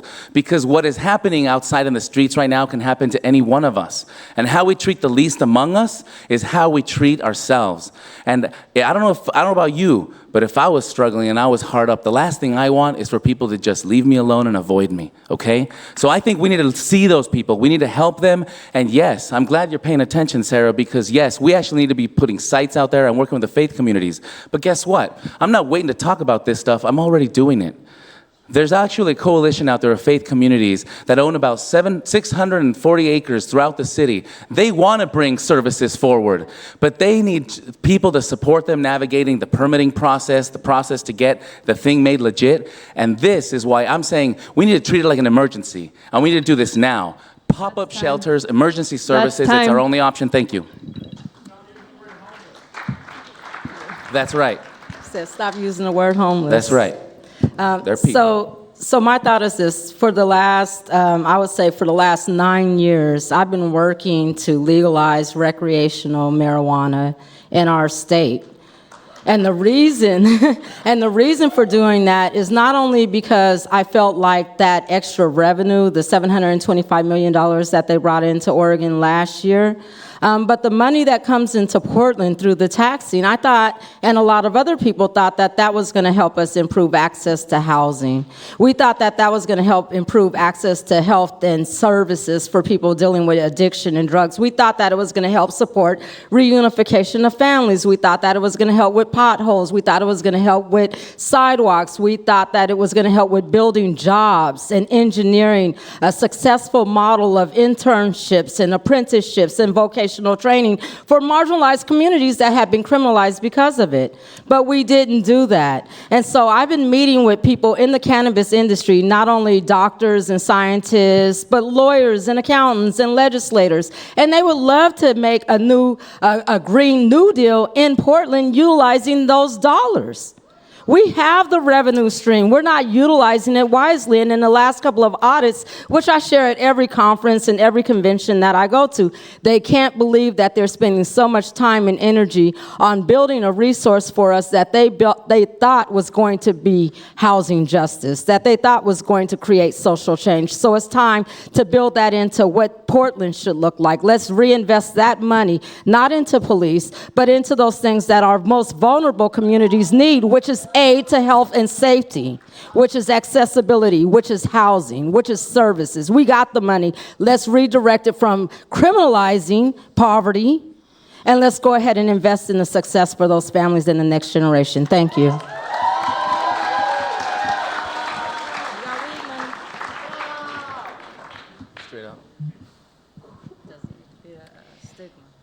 In 2018, Zenith Energy quietly began operating a tar sands by rail oil export facility in Portland using expired air permits from the former owner and asphalt facility. Zenith's operation violates the spirit of the city's law, banning new fossil fuel infrastructure, but regulators say that their operations are technically legal due to regulatory loopholes. Meanwhile, ships loaded with tar sands pass through the Portland Harbor Superfund site, which North Portland communities have been fighting for decades to see cleaned up. When I partook in a 60-hour vigil, we saw and recorded the movement of trains and how many were coming in at a time. During my 8-hour shift at the site, I saw dozens of black cars carrying tar sands, the most polluting crude oil. Activists are now calling on the city to both shut down Zenith's facility and prevent future ones through a community-led plan for a just transition of the Portland Harbor. Would you support beginning a managed decline of existing fossil fuel infrastructure in Portland, beginning with stopping Zenith? And if so, how would you achieve this?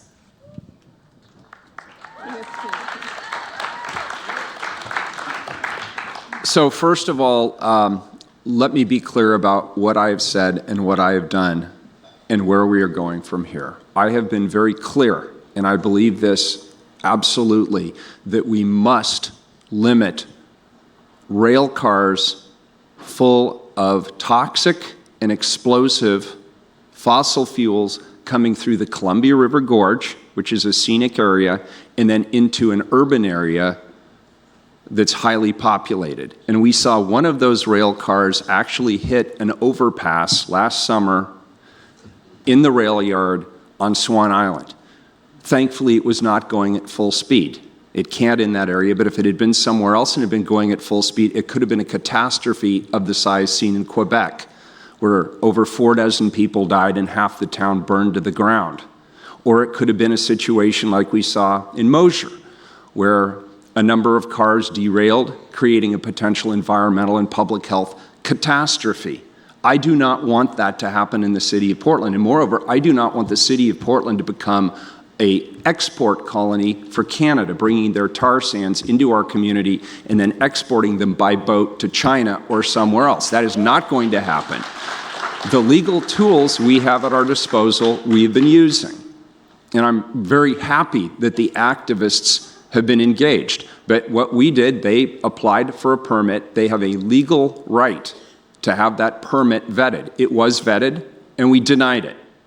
And now they're coming at us again for other permits because they're trying to create a legal record that allows them to then go to court and say, well, this other one here that they denied was really out of step with what we were doing. So we are working with people at the state level. We are working with people who are in the movement, trying to limit, as I am, these fossil fuel trains from coming into our community.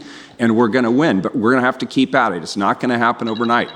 We're going to have to keep doing it, and I'm committed. I'm committed to that fight.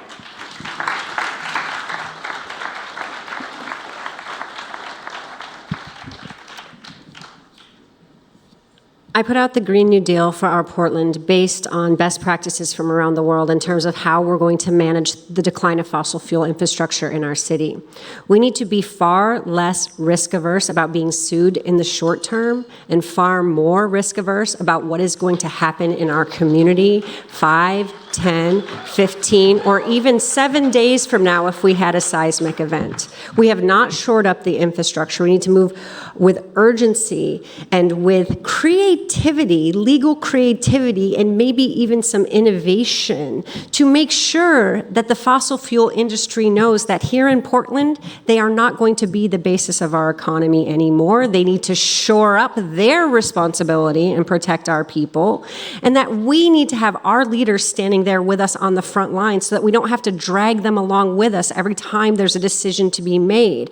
Some of our leaders are more accommodating than others, but what I think we need in a mayor right now is someone who has those instincts on day one, the experience working with the communities to say, I will be there beside you in this fight. You're not going to have to drag me kicking and screaming. And I do encourage you to take a look at that Green New Deal for our Portland, because I believe that the work that we have in front of us, which is going to be very great, don't get me wrong, I don't think it's going to happen overnight, and it's not a pipe dream, could be the basis of our prosperous future, because those are good green collar jobs that we can create through the work ahead.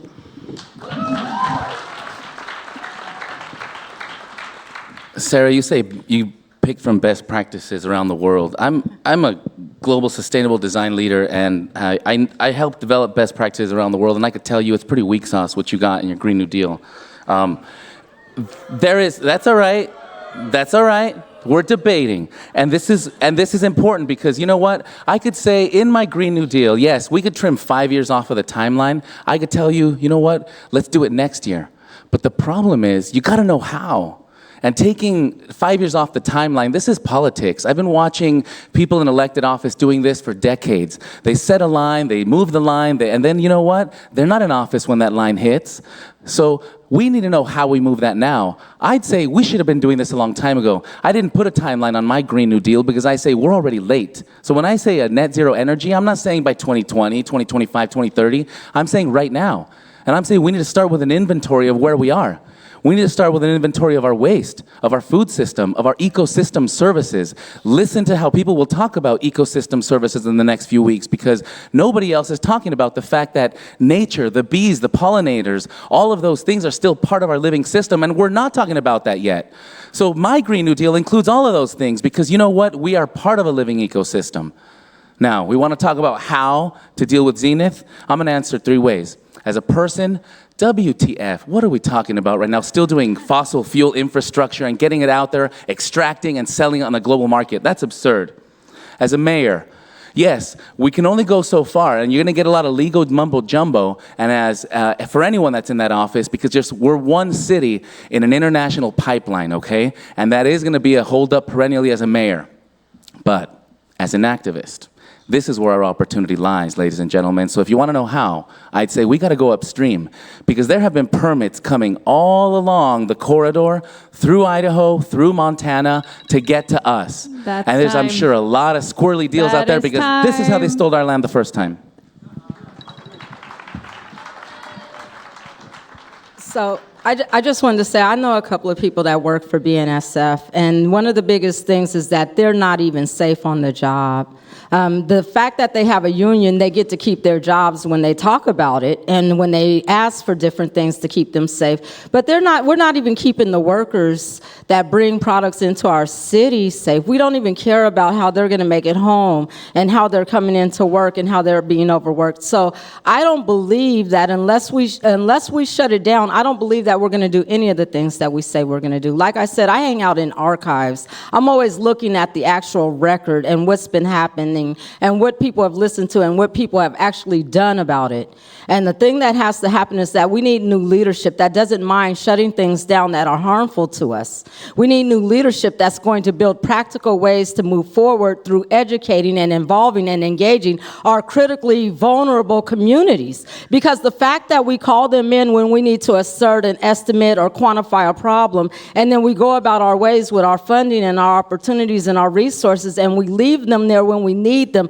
That is why we're still where we are. That is why we can talk about something right now that people were talking about 50 years ago that our children will continue talking about in 40 years unless we act now, not respond, not react, but do the action. We're listening to indigenous communities. Every report out there, everything that everyone says, they start with us first, and then we don't listen. It's time to do the work. It's stop talking about it. Let's shut it down. Let's think about our health. Let's think about this earth, and let's maintain it by taking care of it. And let's teach our children the indigenous ways of what that looks like. Thank you.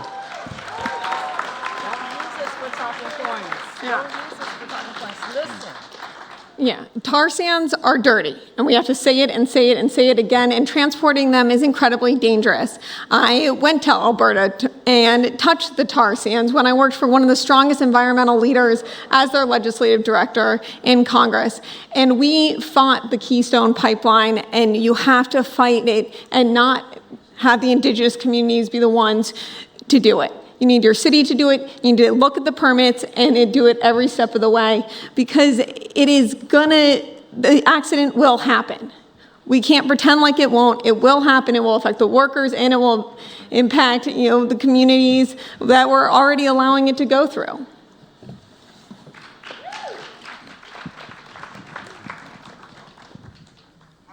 All right, thank you. So what we're going to do now is we're going to do our lightning round. If you have not passed a question and you would like to pass a question, please hold your card up, and we will have some ushers collect this. So I'll just take about 30 seconds to let our ushers gather those. As a reminder, especially when our youth moderators are asking questions, please just go ahead and wave those papers that you have and show them your support that way so we can still hear their voices. Thanks. 30 seconds. Touch some elbows if you want with someone in the meantime.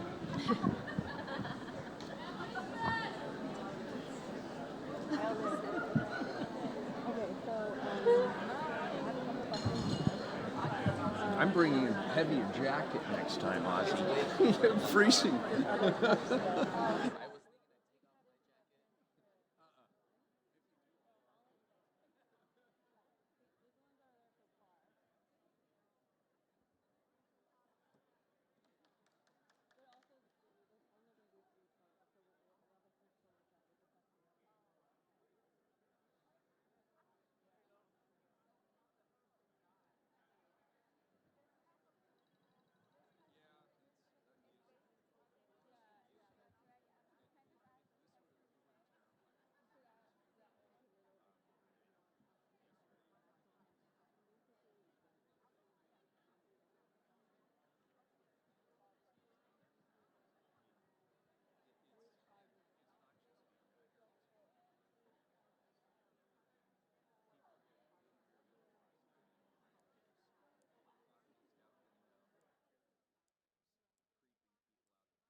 now go ahead and get started.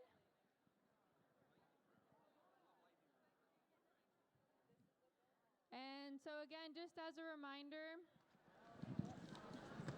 for our lightning round, we'll have time for, it looks like, 3 questions. Each candidate will have 1 minute exactly to answer. The previous get out of jail free cards are no longer in play here. Also, that was a terrible phrase I just realized, so I apologize for that. I've never thought about that before. Thank you. I boo that to myself as well. Sorry about that. Relearning, decolonizing language that we are using live in action. Thank you. All right, so I'm going to go ahead and turn it over to our student here, Bella, to kick off the first of 3 questions for the lightning round. Thank you. So, a question from the audience. At the September 20th climate strike, I saw a black teenager targeted for arrest by Portland police. Protest isn't safe right now for youth of color, black and brown youth in particular. How will you be accountable to local movements for justice while protecting the safety of nonviolent direct action? And how will you ensure the specific safety of black and brown youth activists? And Sarah, we'll go ahead and start with you this time. Are we going in the opposite direction for the speed round, or are we going in the same direction? We'll just go in the same direction. Okay. I was kind of trying to get a suggestion in there. That's great. Yes, 1 minute. So I would encourage you again to go visit my Rethinking Public Safety Plan, because what I've put in that is a broad array of policy proposals to keep Portland's streets safer, given the conflicts that we're facing. So what we need to do is make sure that we have deployed people who are trained in community defense to keep our vulnerable neighbors as safe from harm as possible, from intrusions from out-of-state white nationalists, bigots, racists. We need to make sure that the Portland police are not interfering with our capacity as a community to keep our most vulnerable members safe. We also need to protect the First Amendment rights, particularly of people who are beating back hate at our door. And so this is why I think it's important for us to rethink how we're deploying the police at these protests, making sure that we're carefully tracking and protecting the First Amendment rights of people who would stand in opposition to bigotry and hate, and not abusing or brutalizing people who are fighting against white nationalists in presence in our city.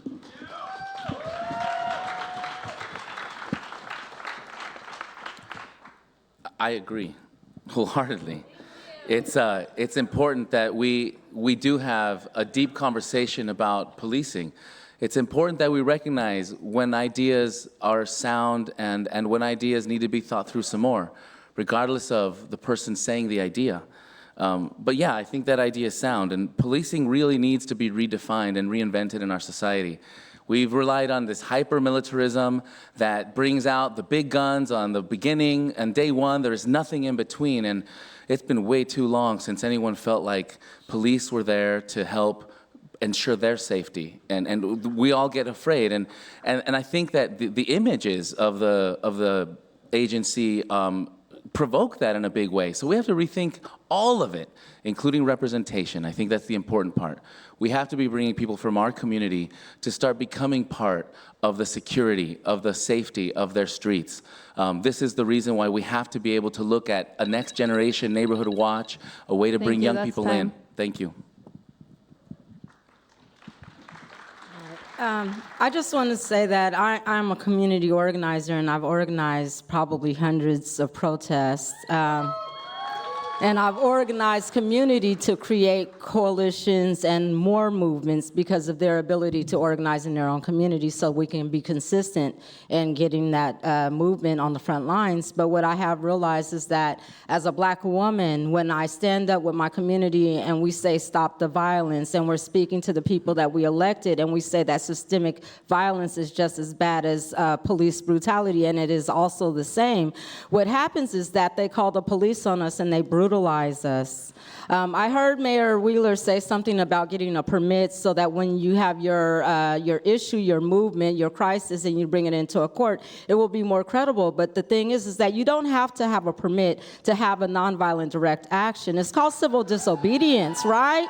And when you do civil disobedience, whether you have a permit or not, you're still able to take that process into a courtroom. So don't let that stop you. Thank you. Thank you. Don't call the police on protesters. And as the mayor, we will never give a permit to a white supremacist organization because free speech does not include hate speech. Thank you.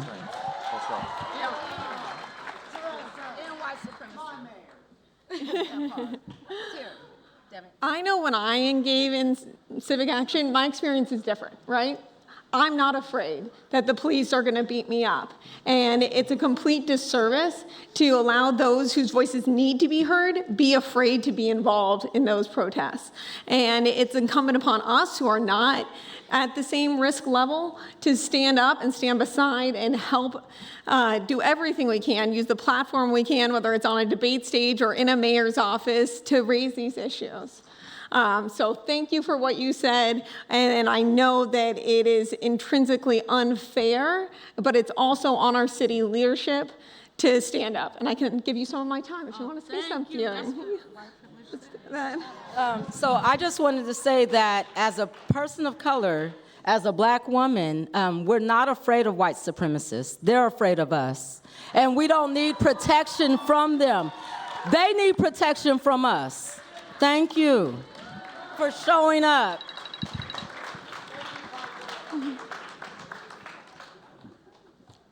First of all, you need to know a value that I espouse. I do not believe in violence as a means to a political end. And I know some of you agree with me and some of you do not. But I want to be very clear that that is where I stand.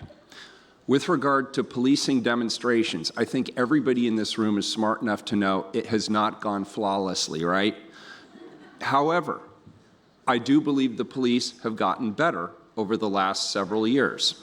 They do not, listen, they after every one of these things, they have lots of conversations about what worked, and they even talk to people in the community who feel that they have not done a good job.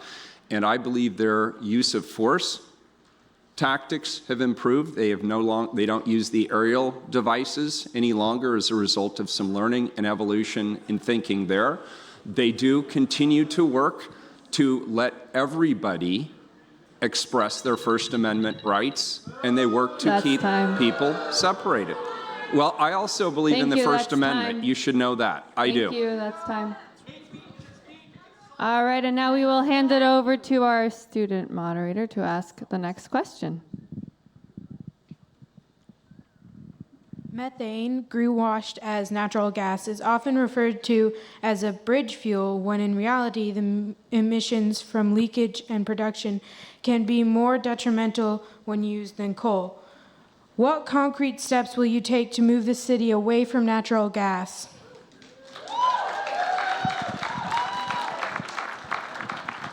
And we'll start with Ozzie. Thank you. Well, first of all, it's going to be having to partner with those folks to transition them out of there. That is one of the major things we have to do, and they've already said they want to. But the getting to the how is where we have to really get into the nitty-gritty. And this is where having a background in science and technology and manufacturing makes a real difference. It's good to know, FYI, that methane has more than 100 times the global warming potential of CO2, for example. That's something that's important to know out there. So when we're looking at these issues, we really have to have a scientific basis behind it, because this is real talk. Now, we also have to recognize that we're transitioning out of those fuel systems. It means we got to bring those partners with us, we got to bring those workers along with us, or retrain them into other industries. That is the big holdup right now to the transformation of society. It's what are we going to do with the people? So Oregon leads the nation in not educating our children. They're not graduating on time. And so what that tells me is that though we know we need to be educated in this industry in order to go into renewable oil and renewable fuels, that if we don't have an educated demographic in our city or in our state, that we're losing the opportunity to have that building and that infrastructure designed and implemented by the people that actually live here. So are we waiting for them to die, or are we going to start investing in the education so that everybody understands what we're talking about, and we're sitting at the table together delivering these answers and these opportunities? But we should be looking to building the science of this engineering for our children. This is how we build communities out of poverty. This is how we get displaced communities to be re-enfranchised into our systems of community. Thank you. We have to move away from dirty energy. I think we haven't talked about fracking. I think that we cannot allow fracking or the transportation of fracking sludge through the city. I worked on the FRAC Act, and it was a little bit before its time. It did not pass, but we knew that it was a dangerous technique, that it was going to get into our waterways, that methane would get into drinking water, and we had to stop it.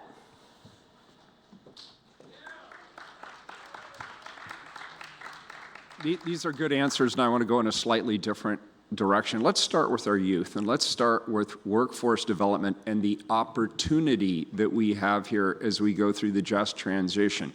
Green energy infrastructure, green energy research and development, green built environment, alternative energy sourcing, the work that we're currently doing around community-based solar and having the city serve as an anchor tenant, working with community organizations to help engage there, putting pressure on TriMet to move towards renewable energy transit much faster than they currently have the willingness or perhaps the wherewithal to be able to do, and that may mean we need to continue to work with them, making sure that we make transit free and available to all in our community who would like to use transit, and continuing to focus on every opportunity on transportation, the built environment, and at the City of Portland, we're taking the lead there and using different forms of fuel. We just need to make it the way we do business, and that's what we're doing. Thank you.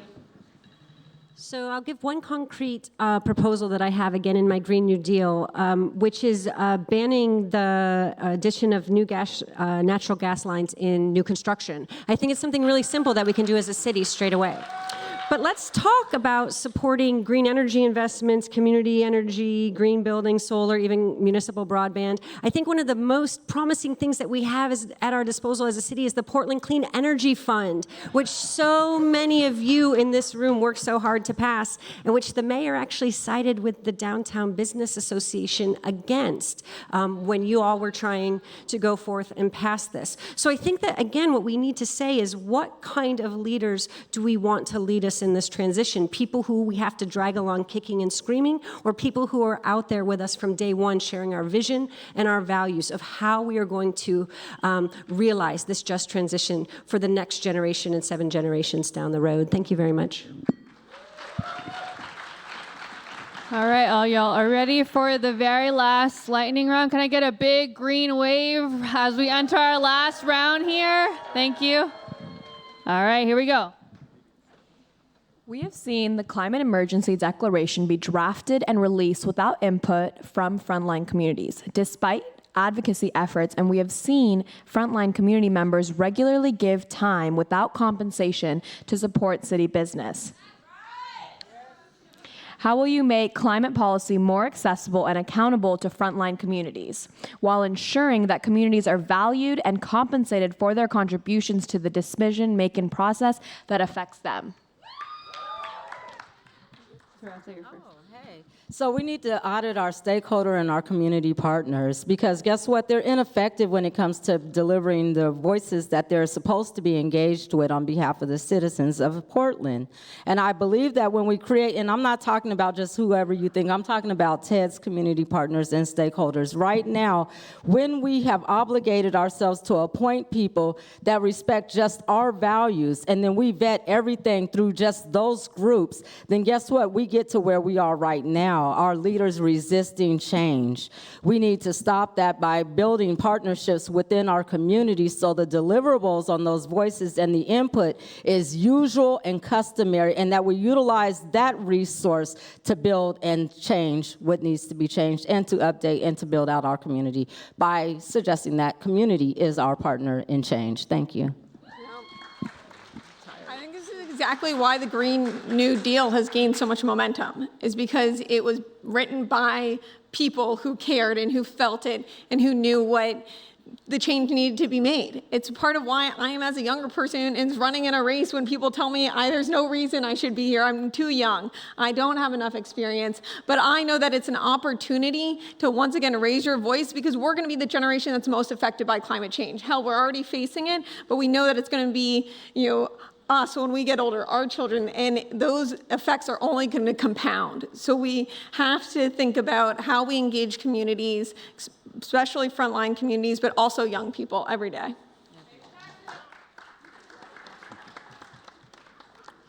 The emergency declaration is in fact being drafted with extensive frontline community engagement. And in fact, it was the communities who asked us to slow down, to include them and make it have more teeth and more specifics. Ordinarily, we would separate that process from the climate action plan that we are updating, which we update every 5 years, and this is the 5th year, so it is being updated.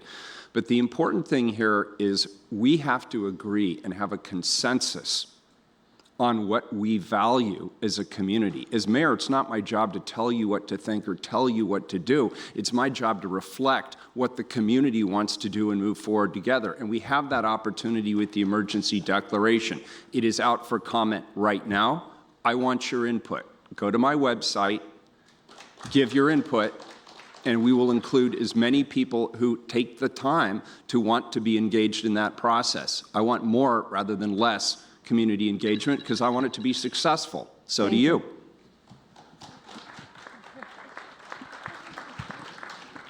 Again, we have to ask, why is this process being undertaken in 2020 instead of 2017? This should have been started on day one and led by communities that were fully resourced to participate in and lead this process.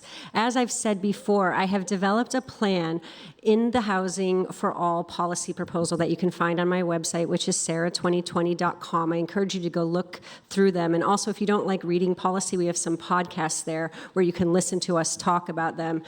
So we're trying to make them accessible. We've also launched our Spanish language website, and the site is fully accessible. But what we want to do is fully resource community planning processes, because I understand that our planning bureau is smart, but they are not the real experts on what is going on in our community. And I want to send them out into communities that are doing amazing work so that they can lead on community planning for themselves, instead of having to come along with us and figure out how we're going to declare this declaration. This should be something that should be community-led. It should be coming from communities first and foremost, and we should be fully resourcing them to lead on this, not the city leading. Thank you very much for a wonderful question. I've been screaming about this, seems like, till my throat was sore for decades. At this point, I'll let you write it. Let's get it out there. But let's recognize that these are the words on the paper. It's the work we do on day 2 that is really the important part. Now, the good news and the bad news is that there is a lot of work to do. And we are going to be reinventing our way of life down to the molecule. Ladies and gentlemen, we inherited a system that was never designed to last forever, and it was never designed to be equitable. But we're reinventing those systems now.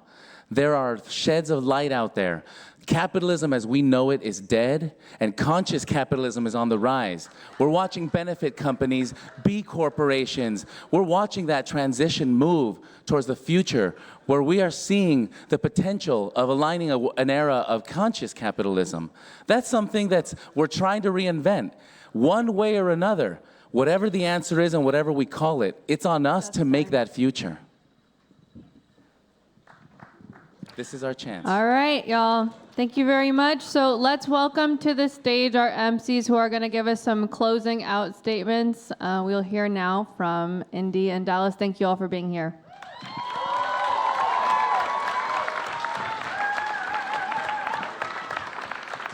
Hello, everyone. Hi, we're back. I hope you didn't miss us too much.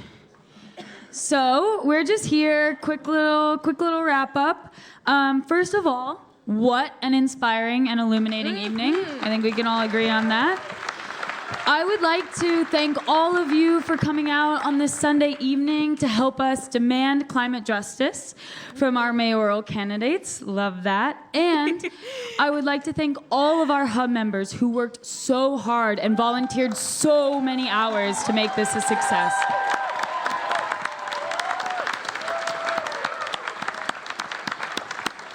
I also want to thank every single person who submitted questions tonight, whether it's from our audience members, our partners at 350 PDX, at Harriet Tubman, at Verde, at NEA, at Climate Jobs PDX. You all made this event what it is, and we couldn't have done it without you.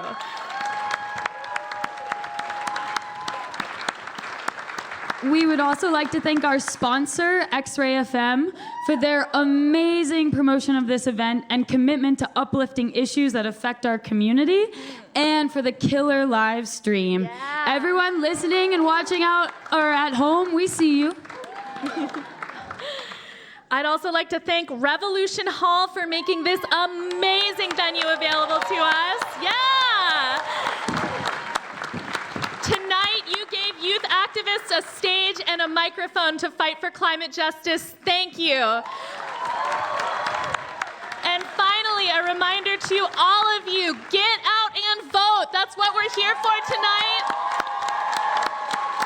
May 19th, cast your vote.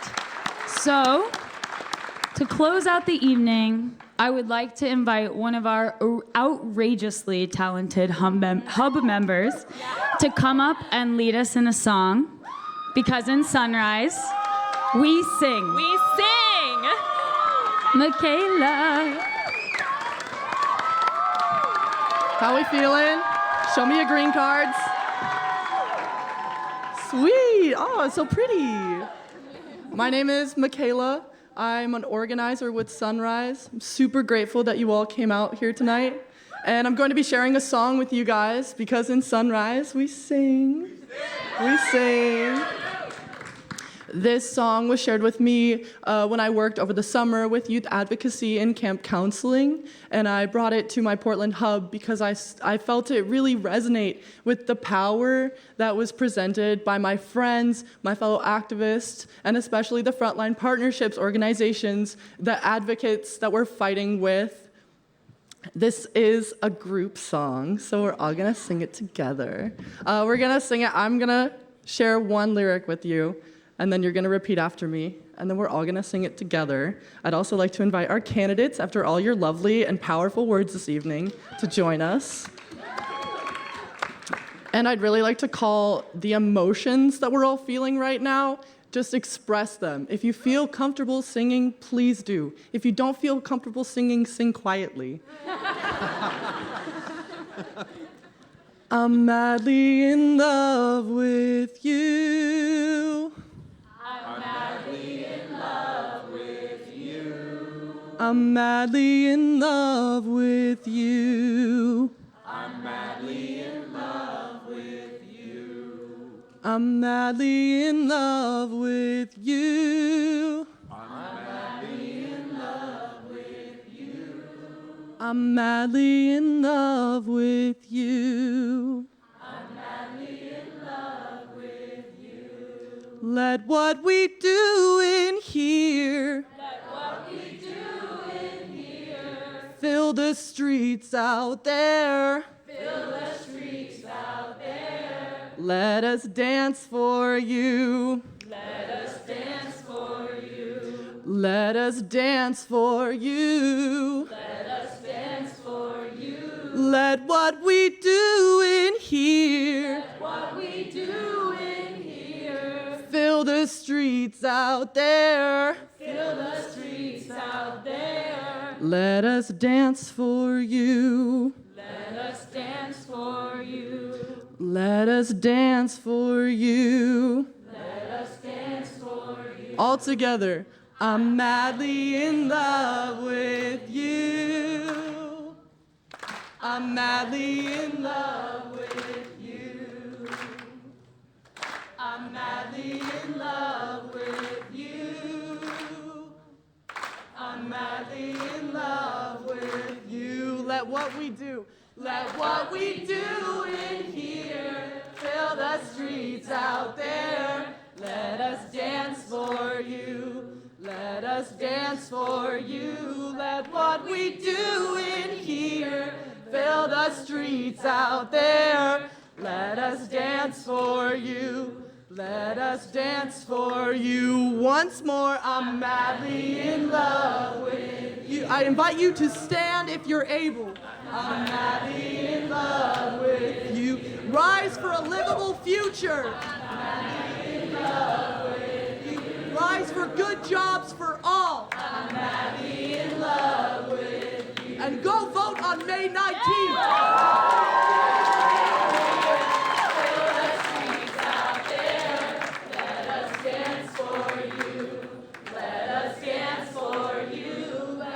We do in here, fill the streets out there.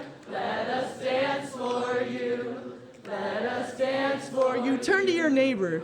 I'm madly in love with you. I'm madly in love with you. I'm madly in love with you. I'm madly in love with you. Go vote on May 19th. Go vote on May 19th. Thank you for coming.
She's never afraid. This picture everybody naked.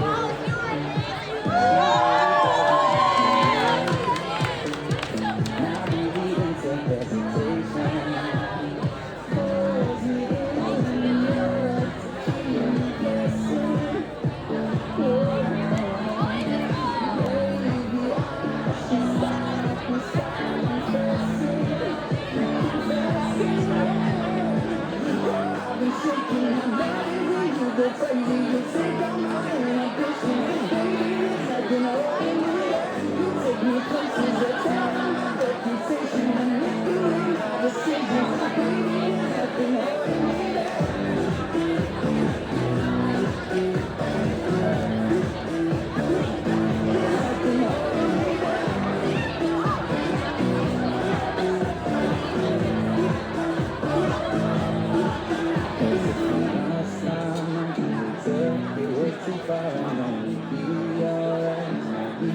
Be alright.